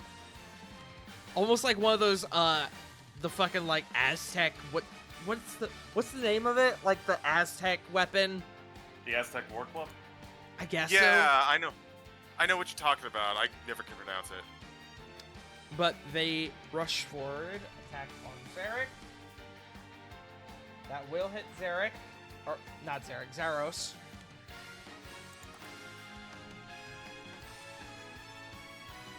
Zaros gets double fucked. And I believe the one on Zarek has disadvantage. Yep.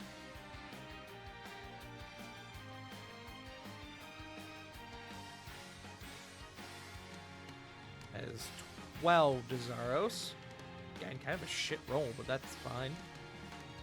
Then Zarek.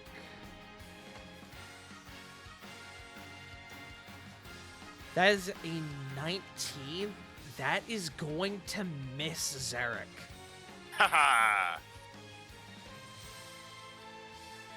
And then the one on Aldrich.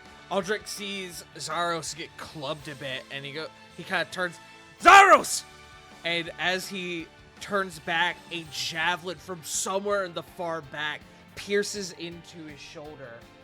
Actually, well, I guess I have to see if it hits first. Yeah, that's gonna hit. Aldrich, in a groan of pain, rips the spear out from or the javelin out from his shoulder, but he did take some damage for that. He took a whole 14.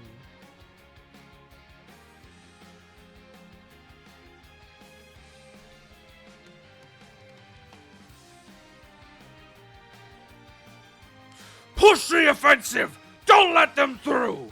Says one of the captains calling from the back. Up next is Faustius. Faustius. Give me a good roll, Faustius.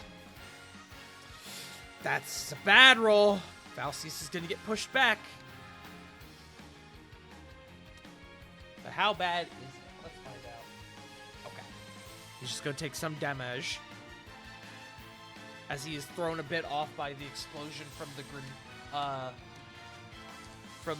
not the grenade, the call lightning. I just dropped my D8. No! Wow, I don't know. There it is.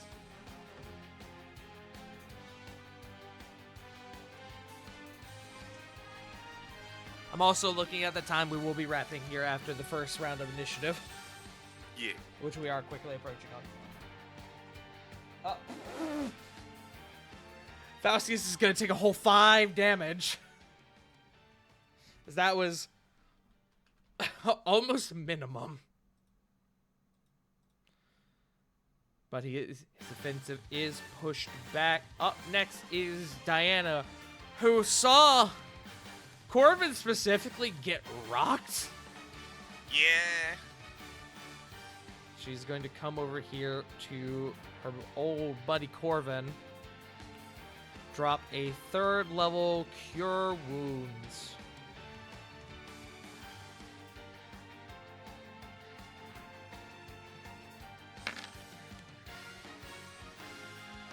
Corvin is going to get back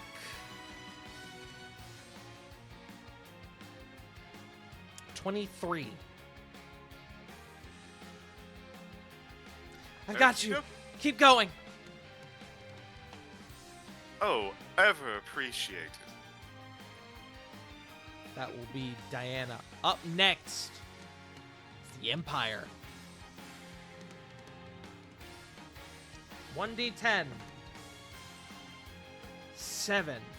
7 more men rush to your side. 3 orcs. 4 Empire soldiers as they press the assault. And now, the fun part. 2d6. No, that's not great. They begin to push the offensive, but to not as much effectiveness as they would like, as they only manage to take down 3 additional soldiers. But that does add to the total. Why am I counting the total? Yeah, you'll find out.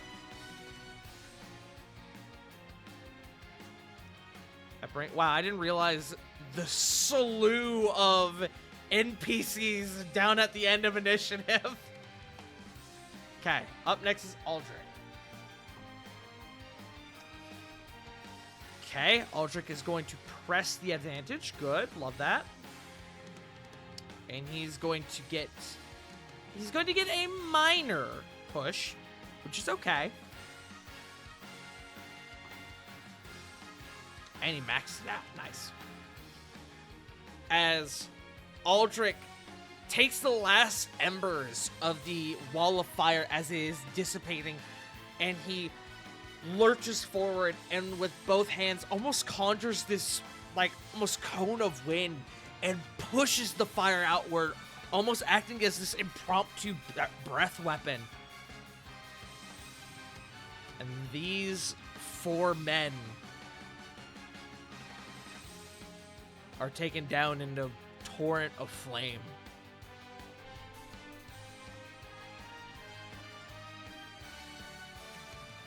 Up next is Hildegard. Hildegard.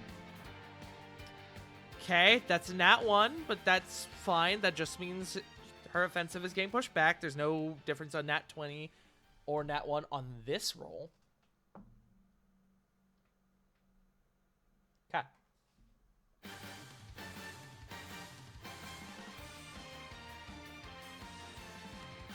I need to roll an additional thing. Oh.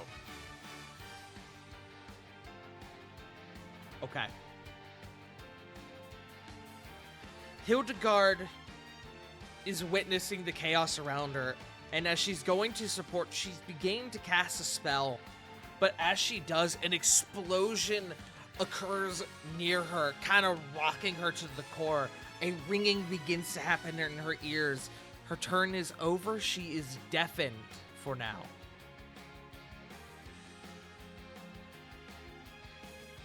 As the first, a minor injury occurs.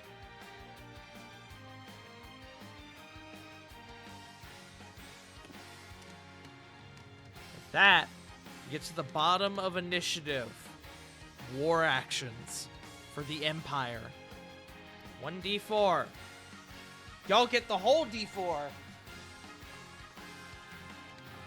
And I'm really hoping for one roll in particular. Oh, fuck yeah, we got it. Ooh. Oh, we get to end the session on this. Oh, I'm so happy. I'm gonna change my music for this.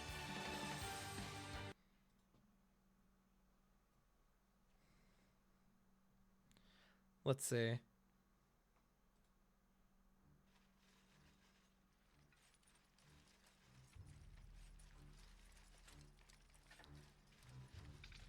Hey, I found that track that I wanted earlier.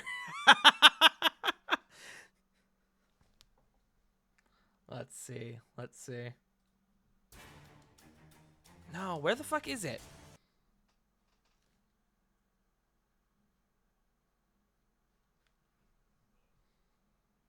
I've actually lost it. Oh no.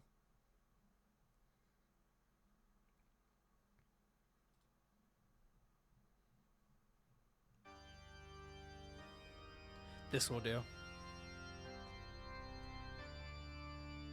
As calling from the back, way, way back behind you guys, there is a whistle that rings out.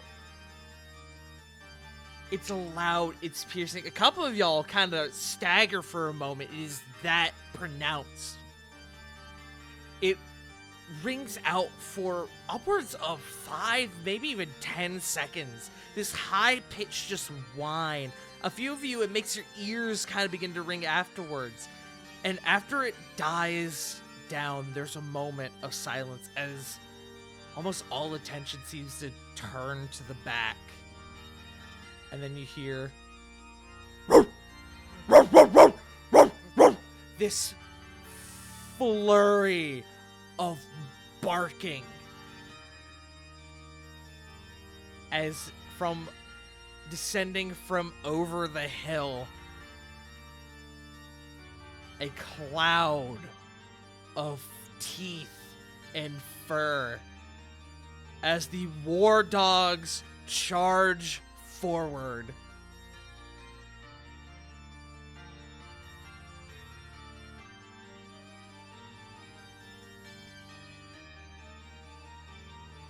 Hey, remember those war dogs I mentioned? That Zaros mentioned? Bark, bark, bark, bark. Bark, bark, bark, bark, bark, bark, bark, bark, bark, bark, bark, bark.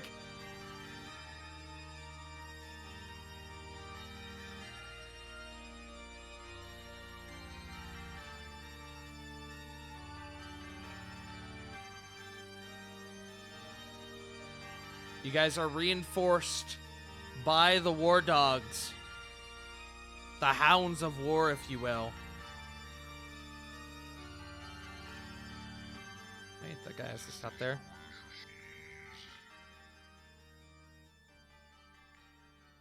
And now, I have to roll 2d10.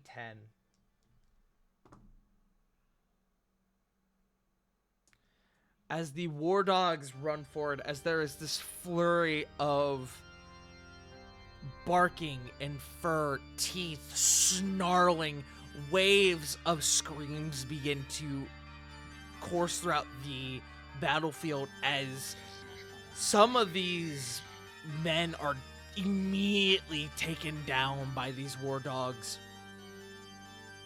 A whole 7 of them.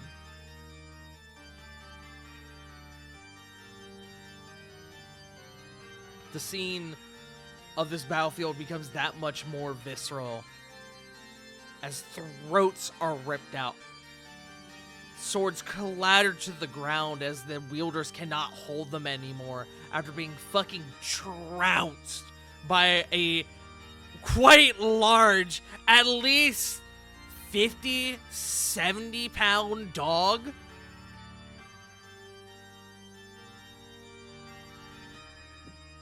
Total count goes up. And I get to show you all the lovely reference I use for these dogs. Did I actually make a handout for it? I didn't. Let me do that right now.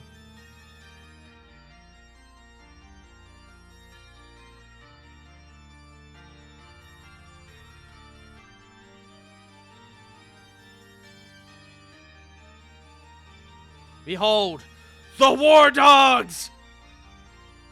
Whoa, look at the good boys.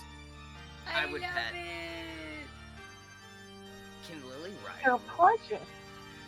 It's funny you say that, Lily. You absolutely could, should you choose. Oh, you fucking bet your ass! As the war dogs enter the battlefield, as your advantage is pressed, as the seed for the assault on Zorn is set. That is where we are going to end for tonight. Thank you all for joining us. War puppers. War puppers. Thank you all for joining us. How are we feeling, gang? A bit nervous. Nervous? Very Kind of nervous. confident. I'm excited. Excited, but nervous. There's a fucking gnat on my monitor. Excuse me. He gives Oh, no an fucks. An atrocity must be committed. Crimes. I'm gonna crime him. Fuck off. Okay. But thank you all for joining us. We need to send it on around the horn as we are over time. Let's go ahead and let's start with let's do like we did last week with initiative order. Let's go with Punk. Hi. I play Ray Valcore. My name is Punk Your Dog. You all can find me on Twitch, Blue Sky, Twitter, sometimes TikTok, and Instagram. I was recently just at Riverwalk Anime. It was a lot of fun. It was my first, honestly, I'd say full cosplay. Like, I did, like, a Chopper last year, but honestly, I was happier with Mao Mao this year. Mm-hmm. I'm excited. I'm hoping to do more in the future. Who next? That's a good question. Up next is Ravon next. Rovan, who may not get a chance to bait depending on what he puts in the Discord. Okay, that one wasn't too bad. All right, you may proceed. I love you too, buddy. Hi, everybody. Twitch, Twitter, JFrost747. Find me here every Sunday, every other Tuesday for Rascals in Ravnica, and every other Saturday for our Saved by the Spell campaign. Also find me on some random Good Bean streams and just doing some, hopefully, Pokemon Emerald Nuzlocke this week. Besides that, that's it for me. Next up. Hi, I'm Joe. I play Corvin. I'm an absolutely wonderful being who deserves all the good things to happen to me in life, and I'm a great friend and a good D&D player. And what's best is that he can't even, he's not even here to, well, I guess the best part is that he is in the chat, but he can't defend himself. Quick, CG, do the laugh. Yes. And then next is me, because that's how things shook out, I guess. Hello, I am the CG. You can find me nowhere because I don't much care for social media, but you can find me on, Good Beans D&D streams such as twitch.tv/BrandonFon for Saved by the Spell, which we are going to have this upcoming Saturday. It is an on week, as well as this, as Rascals in Ravnica this upcoming Tuesday. So be sure to tune in for both of those for good times. And let's see who's up next. Who the fuck told you it was open mic night, bitch? Hi, Joe. Me. It's my server. Oh, I look was gonna do look that. who's here at the end of the Fuck session. you. Wow. No, stop it, because he's gonna beat me up tomorrow. I'm gonna get Do the it. Do it more. That's Do it River. more. not Do my it more. problem. River, River, Yes, that sounds like not my problem, Barry. River. Come on. You've watched Empire Strikes Back. All you need is a cable. You just gotta run, do figure eights No, between I his legs, haven't. and whoop, falls. My bitch has the like Star Wars. Have you seen The Godfather at all? God, it's been Mmm. a decade. Star Wars is just Here, the Godfather it's okay. in Here, I have space. one Changed my question. mind. You know what else? You know what else a violin or string can be used for? Tuning a violin. Get him, River. Everyone fucking ignored that joke. I'm quite upset. What? I'm sorry. I We heard you. I said Star Wars is just the Godfather in space. Changed my mind. I ignored it because it's not wrong. But I guess it's my turn. I'm still on a break, but you can find me at twitch.tv/wickedriver97. I'm gonna come back eventually. I'm working on a rebrand with my partner because I was unhappy with things, so they're helping me be happier with where things are at. But yeah, that's it for me. I believe it's just Sarah next. Fuck, I was trying to get out of it. No, I have the initiative order right here. I am still not streaming yet. I'm really debating if I want to or not. But in the meantime, you can always check out the lovely Kozguk. She is an amazing coffee bean. Currently, she is doing fundraising for, I believe, Alzheimer's Society. So go check her out. Let her know I sent you, and have a good night. Tart, your turn. Hello, it's me. My name is Fairy Tart. I am your humble Dumbo Master, as always. You have already found me here at twitch.tv/FairyTart. I do D&D. I do variety games. What was I gonna say? Oh, schedule for this week. Tuesday, Rascals in Ravnica. Wednesday, Too Many Types on Bed's channel. Thursday, no stream. Probably? Friday, though. I'm very excited. I'm finally playing Content Warning on Friday. It's gonna be me. It's gonna be Stone. It's gonna be Johnny. It's gonna be Katie. I'm very excited. Content Warning, if you don't know what it is basically Lethal Company, except you are forced to engage with the monsters because you have to film your friends getting brutally murdered and spooked to get views on the internet, to get more money, to film more horrific accidents. It is the influencer game. So it's Jackass. It's pretty much Jackass, yes. It's Lethal Company mixed with Jackass, basically. But I've been wanting to play it for so long. I say so long, it's only been out for like 2-3 weeks, but I'm very excited to play. And And then Saturday, we will be doing more Pokemon, possibly finishing up the Johto, at least the gyms, provided I don't get distracted. I don't know. We'll see. But yeah, that's me. We gotta send to someone. We're gonna go over to Wiley, because Wiley's doing, it's randomizer night. Ooh, I love it. And I haven't gotten to raid Wiley in a hot minute. So everyone go show him some love. Let him know who sent you. I will be back on Tuesday with Rascals and Ravnica. And of course, we will be back next week with another episode of War of the Shattered Sun, where we will finish up Phase 1 of the Assault of Zorn. I'm glad that this experimental war sim that I have made seems to be bearing fruit. So, yeah, we'll see you all next week. Thank you all so much for joining us. And remember, as always, Black Lives Matter. Trans rights are human rights. You are loved. You are valid. And no one's told you today you fucking matter. We love you all, and we'll see you all next time. Bye-bye. Bye.